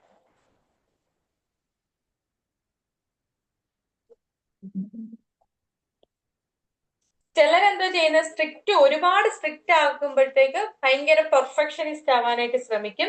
എന്നാൽ ഒരുപാട് ലൂസ് ആക്കി വിട്ടുമ്പോൾ എന്തോ ചെയ്യും? അവർ കെയർലെസ് ആവാനായിട്ടും ശ്രമിക്കും. നമ്മൾ മനസ്സിലാക്കണം, സ്ട്രിക്റ്റ് ആയി കഴിയുമ്പോൾ ഭയങ്കര പെർഫെക്ഷനിസ്റ്റ് ആവും, ലൂസ് ആയി കഴിയുമ്പോൾ കെയർലെസ് ആവും. പെർഫെക്ഷനിസ്റ്റ് കൊള്ളത്തില്ല എന്നല്ല ഞാൻ പറയുന്നത്. പെർഫെക്ഷനിസ്റ്റിന്റെ ഒരു പ്രശ്നം, നമ്മൾ ഒരുപാട് അവർ വലിയ മുതിർന്നൊരു കുട്ടിയായി കഴിയുമ്പോൾ, മുതിർന്നൊരു വ്യക്തി ആയി കഴിയുമ്പോൾ പെർഫെക്ഷനിസ്റ്റില് ഒരുപാട് പ്രശ്നങ്ങളുണ്ടാവും. ഞാനത് കഴിഞ്ഞ ദിവസം പറഞ്ഞാന്ന് തോന്നുന്നു. ആ പെർഫെക്ഷനിസ്റ്റിന്റെ എക്സാമ്പിൾ ഈ പേപ്പർ വായിക്കുന്ന കാര്യം ഞാൻ പറഞ്ഞില്ലായിരുന്നോ? പേപ്പർ വായിച്ചു കഴിഞ്ഞിട്ട് തിരിച്ച് പത്രം വന്നതുപോലെ തന്നെ തിരിച്ചിരിക്കണമെന്ന് പറഞ്ഞാൽ അത് ബുദ്ധിമുട്ടുള്ള കാര്യമല്ലേ? അത്രയും പെർഫെക്ഷനിസ്റ്റിലോട്ട് അതങ്ങ് പോവും. അത് ഭയങ്കര പ്രയാസം. പിന്നെ ലൂസ് ആയി കഴിഞ്ഞാൽ ശ്രദ്ധയില്ലാത്ത പെരുമാറ്റത്തിലേക്കും പോകും. അടുത്ത സ്റ്റേജ് ആണ് ഫാളിക് സ്റ്റേജ്. PHALLIC. PHALLIC.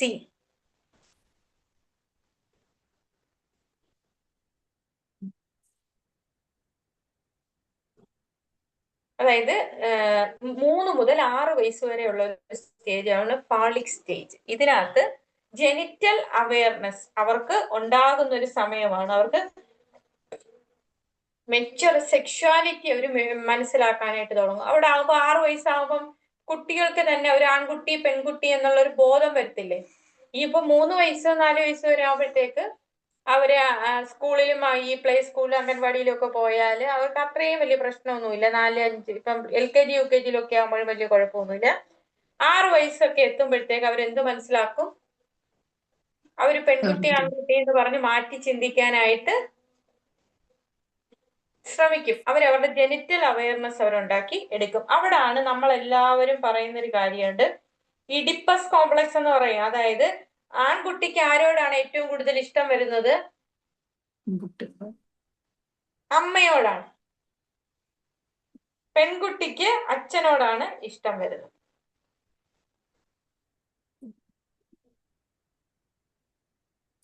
അമ്മയോട് ഇഷ്ടം വരുന്നത് പറയുന്ന പേരാണ് ഇഡിപ്പസ് കോംപ്ലക്സ്.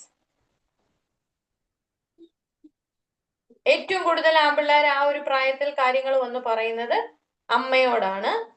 ആ പെൺകുട്ടികള് ഏറ്റവും കൂടുതൽ ഇഷ്ടം കാണിക്കുന്നത് ഫാദറിനോടാണ്. ബോയ്ക്ക് മദറിനോട് അറ്റാച്ച്മെന്റും ഗേളിന് ഫാദറിനോട് അറ്റാച്ച്മെന്റും. അപ്പൊ ഈ ബോയ് എന്താ ചെയ്യും? ഫാദറിനോട് റിവൈൽ എതിർക്കാനെന്നല്ല, അത്രയും വലിയ അടുപ്പമൊന്നും കാണിക്കാനായിട്ട് സാധിക്കില്ല. അവന്റെ ഏറ്റവും വലിയ ലോകം അപ്പോഴമ്മയായിരിക്കും. അതുപോലെ പെൺകുട്ടിക്ക് ഏറ്റവും വലിയ ലോകം അവിടെ അച്ഛനുമായിരിക്കും.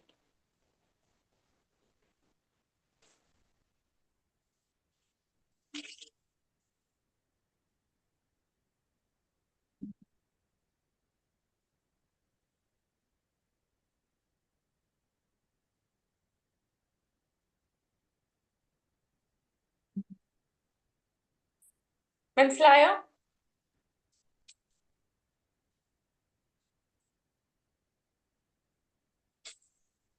ഇനി അടുത്തതിനകത്തോട്ട് പറയാം. ലെതാൻസി സ്റ്റേജ് എന്ന് പറയും. പറയട്ടെ അടുത്ത.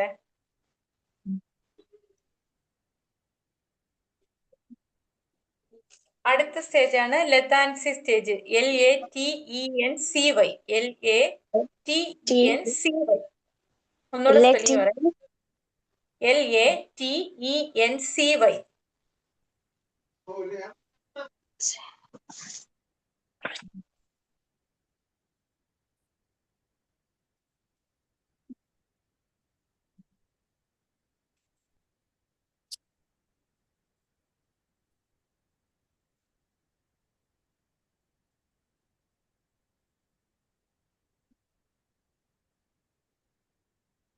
അവിടെ ആണെങ്കിൽ സെക്ഷൽ എനർജി ഡോർമെന്റ് ആവും. അതായപ്പോഴത്തേക്ക് ആ ഒരു 6 മുതൽ 12 വയസ്സൊക്കെ ആകുമ്പോഴത്തേക്ക് അവർക്ക് സെക്ഷൽ എനർജിയെ കുറിച്ചുള്ള ഒരു ബോധമൊക്കെ വരുന്നൊരു ബോധമാണ്. ഇപ്പൊ നമുക്ക് തന്നെ അറിയാം, പെൺകുട്ടികളിൽ എന്താ ചെയ്യും? 10 വയസ്സൊക്കെ ആകുമ്പോഴത്തേക്ക് അവര് മിച്ചർ ആവത്തില്ലേ ആ ഒരു ടൈമില്. അപ്പൊ അതായത് എന്തോ ഏജ് എത്രയാ? ഏജ് 6 മുതൽ 12 വയസ്സ് വരെ.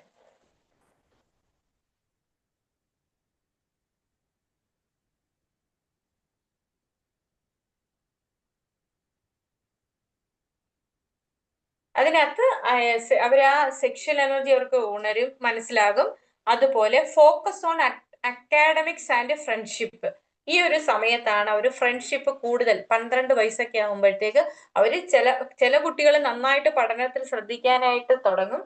ചിലർ അതുപോലെ ഫ്രണ്ട്ഷിപ്പിനകത്ത് നന്നായിട്ട്, ഫ്രണ്ട്ഷിപ്പും ഉണ്ട് പഠനവും ഉണ്ട്. പക്ഷെ ചിലരുടെ ഫ്രണ്ട്ഷിപ്പുകൾ നന്നായിട്ട് ഫ്രണ്ട്ഷിപ്പിലായിരിക്കും അവർ കോൺസെൻട്രേറ്റ് ചെയ്യാനായിട്ട് ശ്രമിക്കുന്നത്.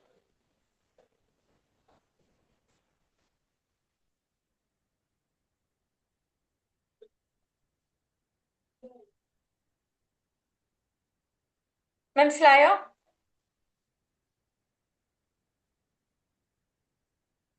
ഈ സ്റ്റേജിൽ focus on academics and friendship.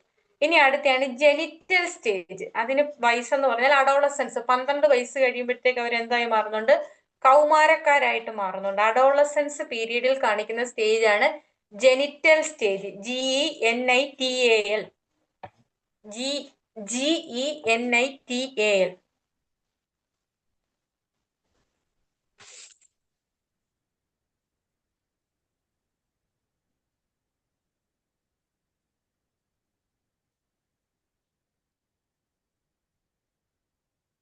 അത് 12 മുതൽ 18 വരെയാണോ മാം? അത് 12 മുതൽ 19 വരെ ഉണ്ട്. പക്ഷെ ഇപ്പോഴത്തെ WHO കണക്കനുസരിച്ച് ഇപ്പൊ അങ്ങനെ പറയുന്നതെങ്കിലും 10 മുതൽ 20 വയസ്സ് വരെ ഇപ്പൊ അഡോളസൻസ് ആയിട്ടാണ് കൈകാര്യം ചെയ്തിരിക്കുന്നത്. ഇപ്പൊ 20 വയസ്സായാലും ചില 19 വയസ്സ് വരെ 19 ടീനേജ് 13 to 19 ആണ് ടീനേജിനെ കണക്കാക്കുന്നത്. പക്ഷെ ഇപ്പം 20 വരെയും അഡോളസൻസ് ആയിട്ട് കണക്കാക്കുന്നു. അതിന്റെ കാര്യം പണ്ടത്തേനനുസരിച്ച് ചില കുട്ടികൾക്ക് ഭയങ്കര ഓവർ പക്വതയാണെങ്കിലും ഇപ്പോഴത്തെ കുട്ടികൾ നല്ല മെച്യൂരിറ്റി ഒന്നും 20 വയസ്സായാലും അവർ പ്രാപിക്കുന്നില്ലല്ലോ. പഴയ കാലത്തെ കുട്ടികളുടെ അത്രയും മെച്യൂരിറ്റി അവർ കാണിക്കുന്നില്ല.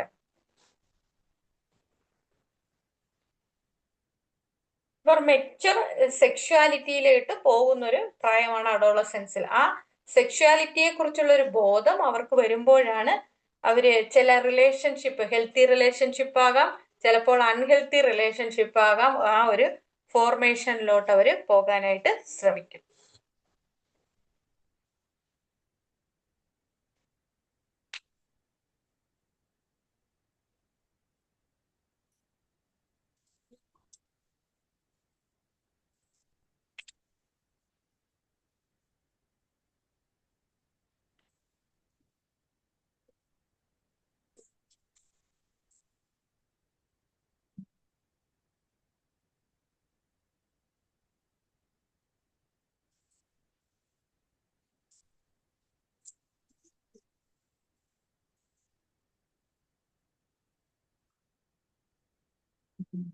ഇനി അടുത്തതാണ് നമ്മുടെ അടുത്ത തിയറിക്കകത്തെ അടുത്ത പാർട്ടാണ്. നമ്മൾ ആദ്യം എന്തൊക്കെയാണ് പഠിച്ചത്? നമ്മുടെ മൈൻഡിന്റെ സ്ട്രക്ചർ നമ്മൾ പഠിച്ച്, അല്ലല്ല, ആദ്യം നമ്മൾ പേഴ്സണാലിറ്റിയുടെ കാര്യം, മൈൻഡിന്റെ സ്ട്രക്ചർ പഠിച്ച്, കോൺഷ്യസ്, പ്രീ കോൺഷ്യസ്, അൺകോൺഷ്യസ് പഠിച്ചു.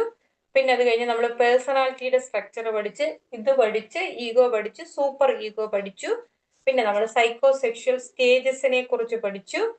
അത് ആദ്യത്തത് ഓറൽ സ്റ്റേജ്, ഏനൽ സ്റ്റേജ്, പിന്നെ ഫോളിക് സ്റ്റേജ്, അടുത്ത ലെഗാൻസി സ്റ്റേജ്, പിന്നെ അടുത്ത ജെനിറ്റൽ സ്റ്റേജ്.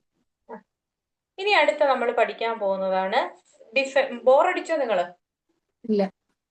ഇന്ന് ഞാൻ ഒത്തിരി കഥകളൊന്നും പറഞ്ഞില്ല, തിയറി പാർട്ട് ആയതുകൊണ്ട് പിന്നെ കഥ പറയാൻ പറ്റത്തില്ലല്ലോ. അടുത്തയാണ് ഡിഫൻസ് മെക്കാനിസം, പ്രതിരോധിക്കാനുള്ള, അതായത് ആങ്സൈറ്റി കുറയ്ക്കാൻ എന്നുള്ള കാര്യമാണ് ഡിഫൻസ് മെക്കാനിസം. അതാണ് നമ്മൾ ഇനി പഠിക്കാൻ പോകുന്നത്. അടുത്ത തിയറിയിലെ അടുത്ത ഭാഗമാണ് ഡിഫൻസ് മെക്കാനിസം.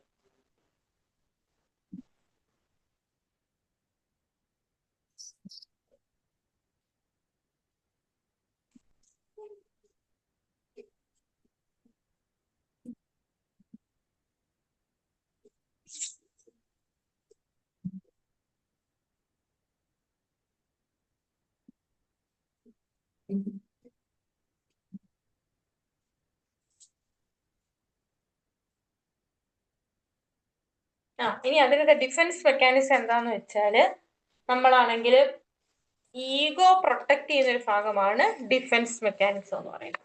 നമ്മുടെ ഈഗോയെ നമ്മൾ പ്രൊട്ടക്ട് ചെയ്ത് നിർത്തുന്ന ഒരു മെക്കാനിസം. അതിനെന്തോ ഇനി മലയാളത്തിൽ പറയുന്നത്, അതിന് നമ്മൾ എതിർത്ത് നിൽക്കുന്നത്, നമ്മുടെ ഈഗോയെ പ്രൊട്ടക്ട് ചെയ്യാൻ വേണ്ടി നമ്മൾ ചെയ്യുന്ന ചില കാര്യങ്ങളാണ് ഈ ഡിഫൻസ് മെക്കാനിസത്തിനകത്ത് വരുന്നത്. അതിനകത്ത് നമ്മൾ ഒന്നാമത് ചെയ്യുന്നൊരു കാര്യമാണ് ആങ്സൈറ്റി കുറയ്ക്കാൻ ഈഗോ ഉപയോഗിക്കുന്നത്. അതായത് ചില അൺകോൺഷ്യസ് ആയിട്ടുള്ള ടെക്നിക്കുകൾ നമ്മൾ ബോധത്തോട് ചെയ്യുകയില്ല, എന്നാൽ നമ്മുടെ അൺകോൺഷ്യസ് ആയിട്ട് ചെയ്യുന്ന ചില ടെക്നിക്കുകളാണ് അവിടെ റിപ്രഷൻ. അതായത് റിപ്രഷൻ, ഞാൻ സ്പെല്ലിങ് പറയാം, REPRESSION.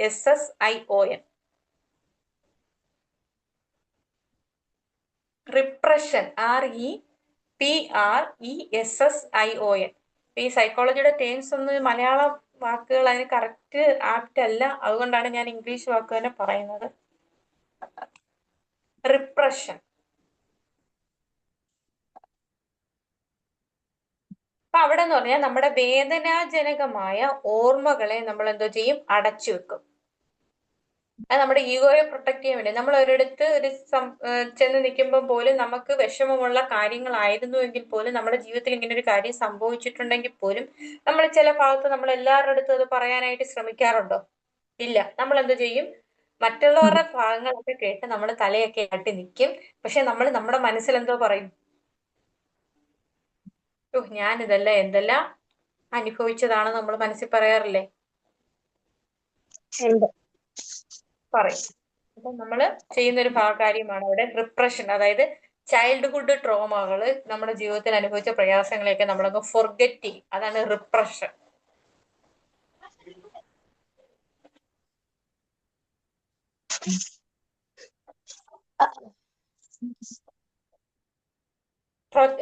മനസ്സിലായല്ലോ? റിപ്രഷൻ. നമ്മൾ നമ്മുടെ വേദനാജനകമായ ഭാഗങ്ങളെ മറച്ചു വെച്ച് നമ്മുടെ ഈഗോയെ പ്രൊട്ടക്ട് ചെയ്യും.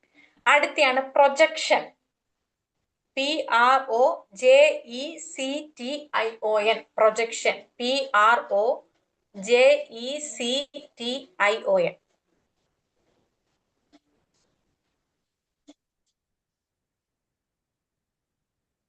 അതായത് നമ്മൾ ഒരു തെറ്റ് ചെയ്തിട്ടുണ്ടെങ്കിൽ വേറൊരാൾ ആ തെറ്റ് ചെയ്താൽ നമ്മൾ എന്തോ ചെയ്യും?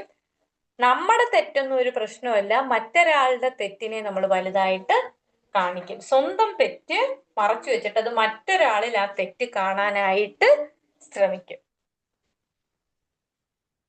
അതായത് നമ്മളുടെ ഇഷ്ടത്തിനും നിലപാടിനും അനുസരിച്ചും ഒരാൾ നിന്നില്ല എങ്കിൽ നമ്മൾ അവരുടെ തെറ്റിനെ പ്രൊജക്ട് ചെയ്യാനായിട്ട് ശ്രമിക്കും. ആക്ച്വലി നമുക്ക് അവരോട് ജലസി ഉണ്ടായിട്ടായിരിക്കാം. Actually own jealousy. ചില അസൂയകളൊക്കെ വരുമ്പോൾ നമ്മൾ ചെയ്യാറില്ലേ? മറ്റൊരാൾക്ക് ഒരു പണി കൊടുക്കത്തില്ലേ? നമ്മൾ തെറ്റ് ചെയ്തിട്ടുണ്ടെങ്കിലും അതെല്ലാം എന്റെ കുഴപ്പം കൊണ്ടല്ല, അവളുടെ കുഴപ്പം കൊണ്ടാണെന്ന് പ്രൊജക്ട് ചെയ്ത്. ആ വാക്കിൽ തന്നെ ഉണ്ട് പ്രൊജക്ഷൻ.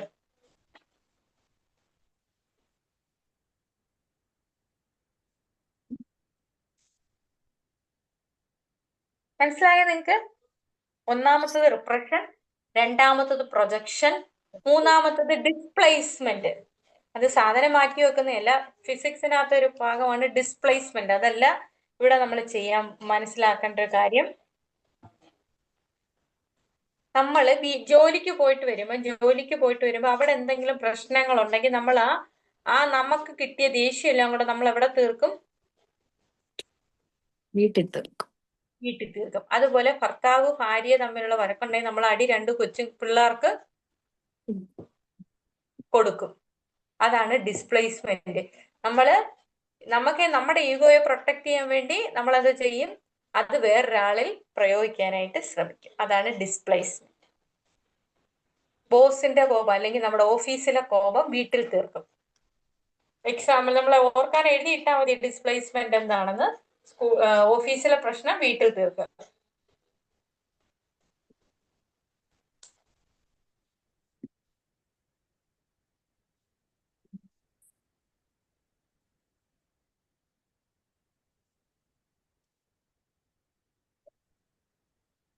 ഇനി അടുത്തതാണ് റിഗ്രഷൻ. റിഗ്രഷൻ. REGRESSION.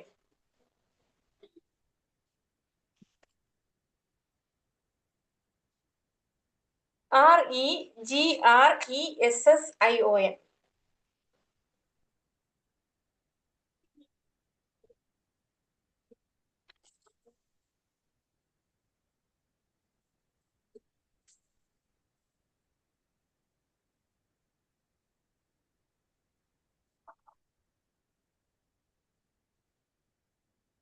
മനസ്സിലായോ? റിഗ്രഷൻ എന്ന് പറയുമ്പോൾ നമുക്ക് സ്ട്രെസ് ഒക്കെ വരത്തില്ലേ? സ്ട്രെസ് ഒക്കെ വരുമ്പോൾ എന്തോ ചെയ്യും?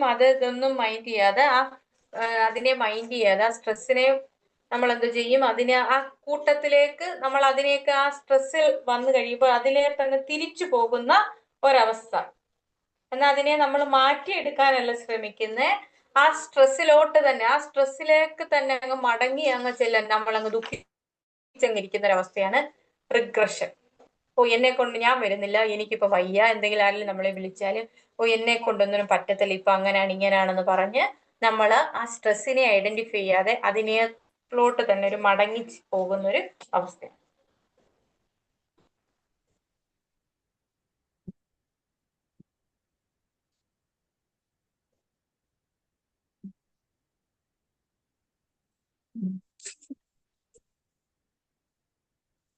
ഇനി അടുത്തതാണ് റാഷണലൈസേഷൻ.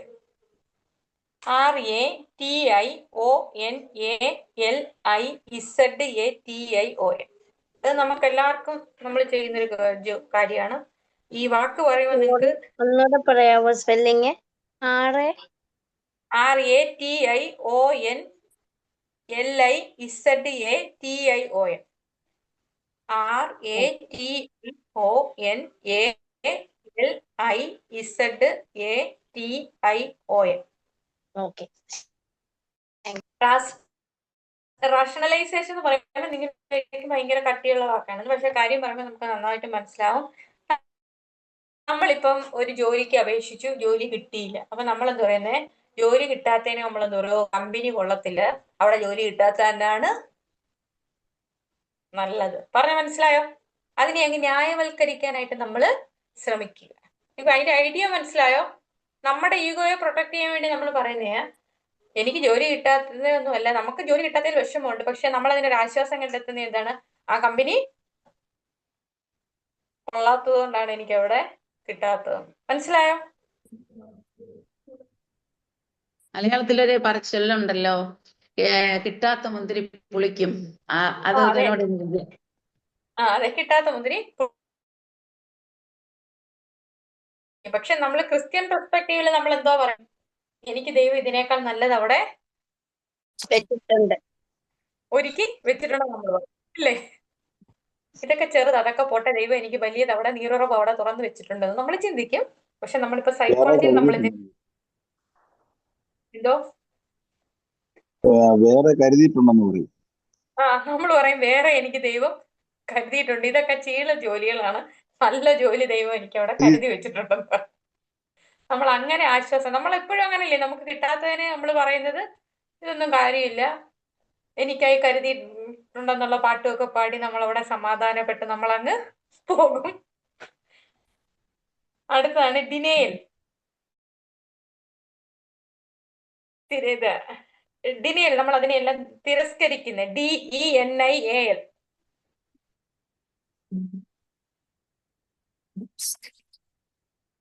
DENIAL.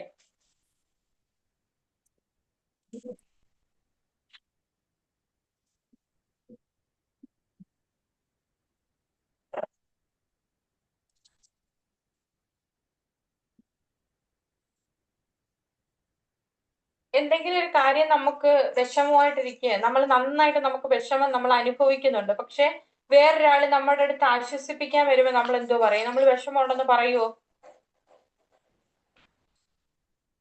നമ്മളെന്താ പറയുക? എനിക്കിതൊന്നും ഒരു പ്രശ്നമേ ഇല്ല എന്നുള്ള രീതിയിൽ നമ്മൾ സംസാരിക്കും. അതാണ് ഡിനേൽ. യാഥാർത്ഥ്യത്തെ അംഗീകരിക്കാതിരിക്കുക, അതാണ് ഡിനേലിന്റെ അവസ്ഥ. ഇപ്പൊ നമുക്കൊരു ബുദ്ധിമുട്ടുണ്ട്, നമുക്കൊരു പൈസയ്ക്ക് ഒരു ബുദ്ധിമുട്ടുണ്ട്, പക്ഷെ നമ്മളെ വേറെ സഹായിക്കാന്ന് വാക്ക് തന്നാലും നമ്മൾ എന്താ പറയും? എനിക്ക് വേണ്ട, എനിക്കതൊന്നും ഒരു പ്രശ്നമല്ല. ആ യാഥാർത്ഥ്യത്തെ അംഗീകരിക്കുക. ചിലര് ചില മരണങ്ങൾ പോലും അംഗീകരിക്കാത്തൊരവസ്ഥയുണ്ട്, ഡിനേൽ. അതിനെല്ലാം ആ മരിച്ചു എന്നുള്ളൊരു യാഥാർത്ഥ്യത്തെ പോലും ഉൾക്കൊള്ളാത്തവരുണ്ട്. അതാണ് ഡിനേൽ, തിരസ്കരിക്കുക.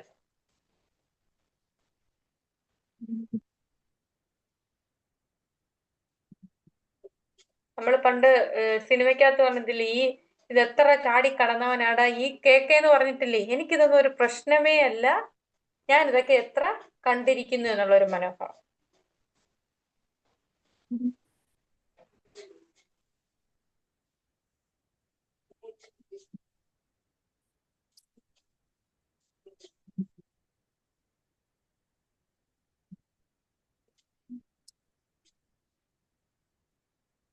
ഓക്കെ, അപ്പൊ അതാണ് നമ്മൾ ഇനി ഇതിനകത്ത് ലാസ്റ്റ് ആണ്, അടുത്ത ഏഴാമത്തെയാണ് സബ്ലിമേഷൻ. SUBLIMATION.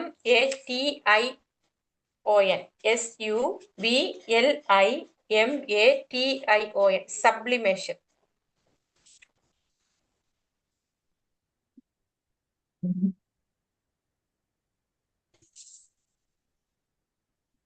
സബ്ലിമേഷൻ മീൻസ് നെഗറ്റീവായിട്ടുള്ള എനർജിയെ പോസിറ്റീവ് ആക്ടിവിറ്റി ആയിട്ട് മാറ്റുന്നത്. നെഗറ്റീവായിട്ടുള്ള എനർജി ആയിരുന്നു, പക്ഷെ അതിനെ നമ്മൾ പോസിറ്റീവായിട്ട് മാറ്റുക. അതിന് എക്സാമ്പിൾ ഞാൻ പറയാം.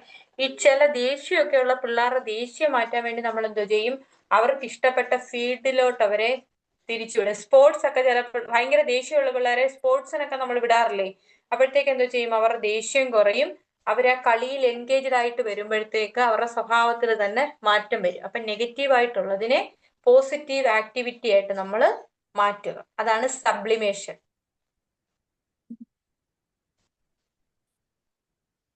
ചില പിള്ളേർ മിണ്ടാതിരിക്കുന്നവരടുത്തേക്ക് കൂട്ടുകാരടുത്ത് വിടുമ്പോഴത്തേക്ക് അവരെ നല്ല ആക്റ്റീവായിട്ട് മാറ്റത്തില്ലേ, അതാണ് സപ്ലിമേഷൻ. ഒരു നെഗറ്റീവായ ഒരു വ്യക്തിയെ അല്ലെങ്കിൽ നെഗറ്റീവായിട്ടുള്ള ഒരു സംഭവത്തെ പോസിറ്റീവാക്കി മാറ്റുക.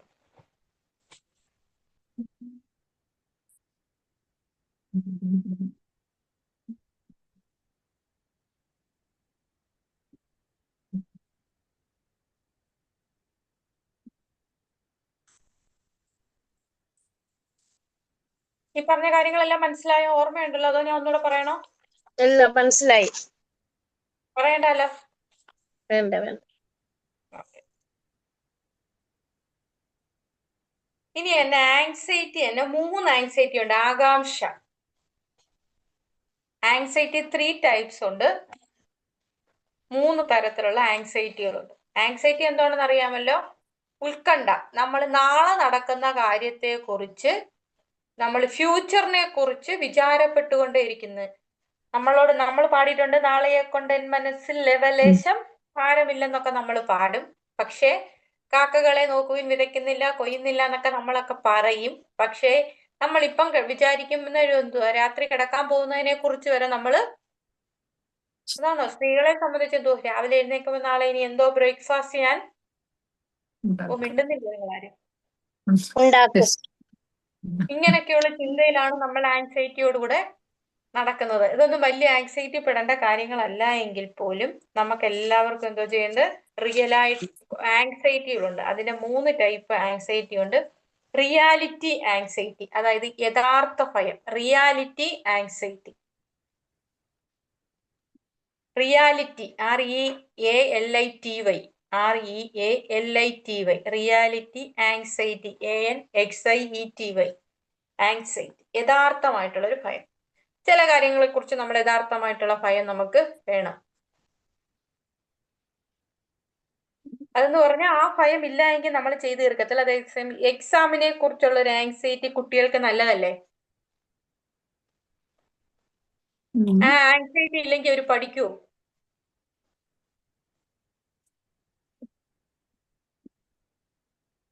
ആ ആങ്സൈറ്റി ഉള്ളത് കൊണ്ടല്ലേ അവർ കൃത്യസമയത്ത് ക്ലാസ്സിൽ പോവുകയും പഠിക്കണം, ജയിക്കണം എന്നൊക്കെയുള്ള ഒരു തോന്നൽ അവർക്ക് വരുന്നത്. അതാണ് reality anxiety.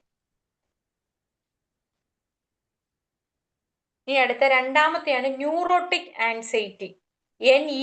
NEUROTIC, neurotic anxiety.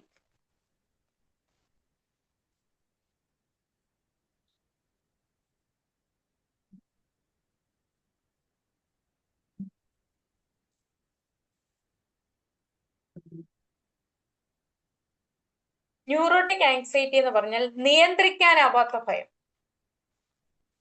നിയന്ത്രിക്കാനാവാത്ത ഭയം എന്ന് പറയുമ്പം ഈ പിള്ളേർക്ക് ഭയങ്കര ഈ പരീക്ഷ പേടി തന്നെ വെച്ച് നമുക്ക് പറയാം. അയ്യോ ഞാൻ നാളെ പരീക്ഷയാണ്, എനിക്ക് പോകാൻ വയ്യായേ, എനിക്ക് എന്തോ ഞാൻ പഠിച്ചാൽ എഴുതിയാൽ തോറ്റുപോകുക എന്നൊക്കെ പറഞ്ഞ് അവർക്ക് നിയന്ത്രിക്കാൻ പറ്റാത്ത ഭയം വരും. അവർക്ക് പരീക്ഷയ്ക്ക് പോകുന്നതിന് മുമ്പിട്ട് അവർക്ക് ബാത്റൂമിൽ പോകണം, ടെൻഷന്, ഓവറായിട്ടുള്ള ഭാരം, പ്രയാസം, ഇതെല്ലാം കൂടെ വരുമ്പോഴത്തേക്ക് ചിലർക്ക് ഛർദില്, ക്ഷീണം ഇങ്ങനെയൊക്കെ വരത്തില്ലേ. അതിനെ അവരുടെ കയ്യിൽ തന്നെ നിയന്ത്രിക്കാൻ പറ്റാത്ത ഭയമാണ് ന്യൂറോട്ടിക് ആങ്സൈറ്റി. അങ്ങനെയാണ് അവർ തലകറങ്ങി വീഴുകയൊക്കെ ചെയ്യുന്നത്. അപ്പോഴത്തേക്ക് അത് ന്യൂറോൺസിനെ തന്നെ ബാധിക്കും. ന്യൂറോട്ടിക് ആയിട്ട് അതങ്ങ് മാറും. ചിലർക്ക് ഭയങ്കര തലവേദന വരും.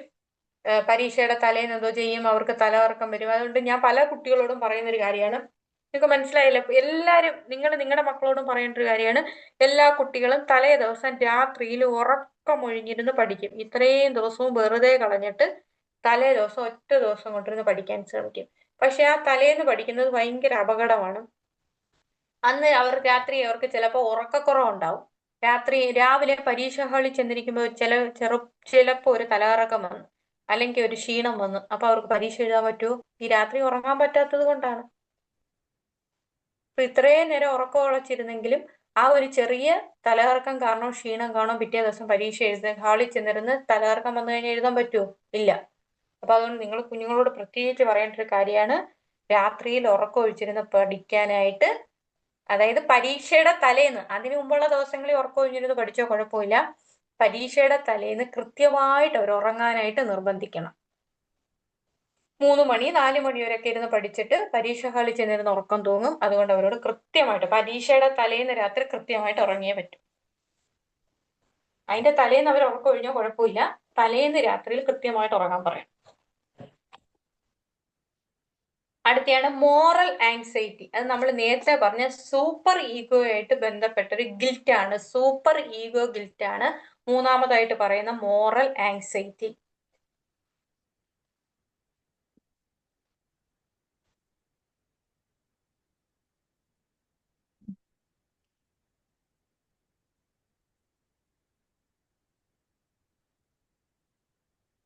മോറൽ ആങ്സൈറ്റിയിൽ സൂപ്പർ ഈഗോയുടെ ഗിൽറ്റ് ആണ്. നമ്മൾ നേരത്തെ പറഞ്ഞല്ലോ, ഇപ്പൊ ഞാനൊരു എക്സാമ്പിൾ ഞാൻ പറഞ്ഞല്ലോ, നമ്മുടെ സമൂഹം അംഗീകരിക്കാൻ പറ്റാത്തൊരു കാര്യമാണെങ്കിൽ നമ്മൾ അതിനെക്കുറിച്ച് ഓവർ ആങ്സൈറ്റി ആയിട്ട് കുറ്റബോധം അവരുടെ മനസ്സിൽ വരുന്ന രീതിയിലുള്ള ആങ്സൈറ്റികൾ, അങ്ങനെ ചെയ്യുന്നത് ശരിയാണോ തെറ്റാണോ, അങ്ങനെ ചെയ്താൽ എന്നെ എങ്ങനെ ബാധിക്കും, എന്റെ സമൂഹത്തെ എങ്ങനെ ബാധിക്കും, എന്റെ കുടുംബത്തെ എങ്ങനെ ബാധിക്കും, ഇങ്ങനെയൊക്കെ വളരെ വേണ്ടാത്ത ആങ്സൈറ്റിയുമായിട്ട് നടക്കുന്നതാണ് മോറൽ ആങ്സൈറ്റി. 3 ആങ്സൈറ്റികളെ കുറിച്ച് പറഞ്ഞു.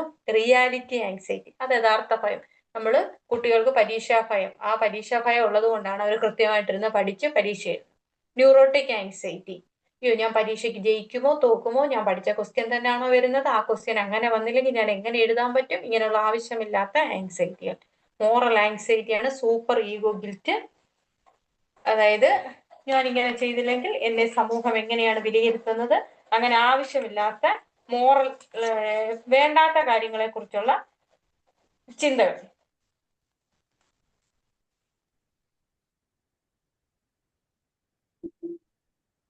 മനസ്സിലായല്ലോ?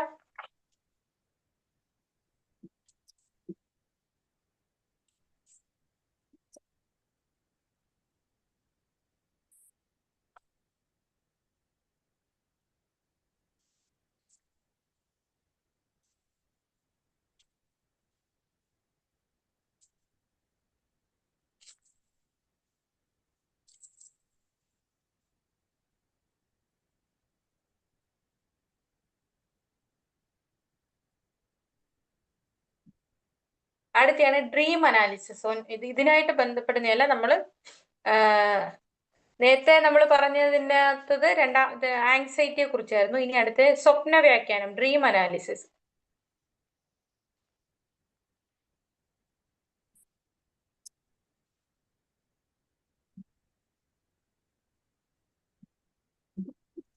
നമ്മൾ ഉറക്കത്തിൽ കാണുന്നതാണ് എന്താണ്? അൺകോൺഷ്യസ് ആയിട്ടുള്ള, ഫ്രോയിഡിന്റെ പ്രകാരം അൺകോൺഷ്യസ് ആയിട്ട് നമ്മൾ കാണുന്നതാണ്. നമ്മൾ ഉറക്കത്തിൽ കാണുന്നതല്ലേ സ്വപ്നം.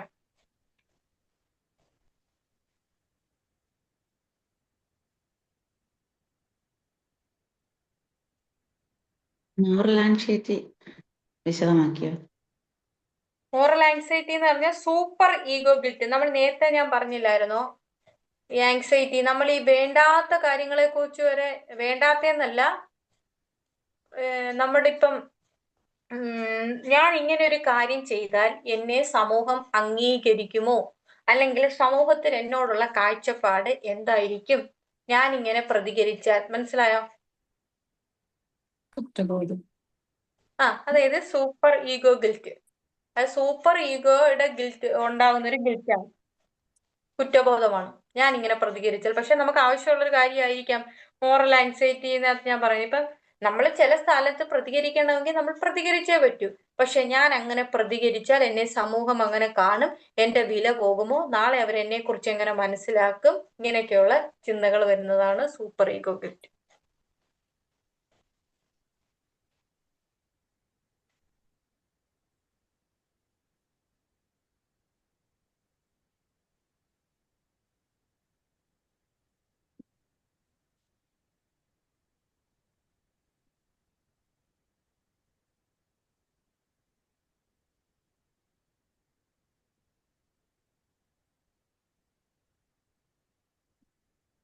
മനസ്സിലായോ?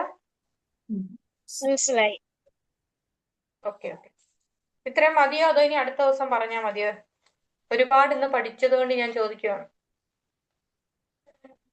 മതി നിങ്ങളുടെ അഭിപ്രായത്തിന് വിട്ടേക്കുവാണ്. മതി മതി ഇല്ലേ? ഒത്തിരി കാര്യങ്ങളൊന്നും തലേ കയറിയില്ലേ? ഒരുപാടായി കഴിഞ്ഞു കഴിഞ്ഞാലേ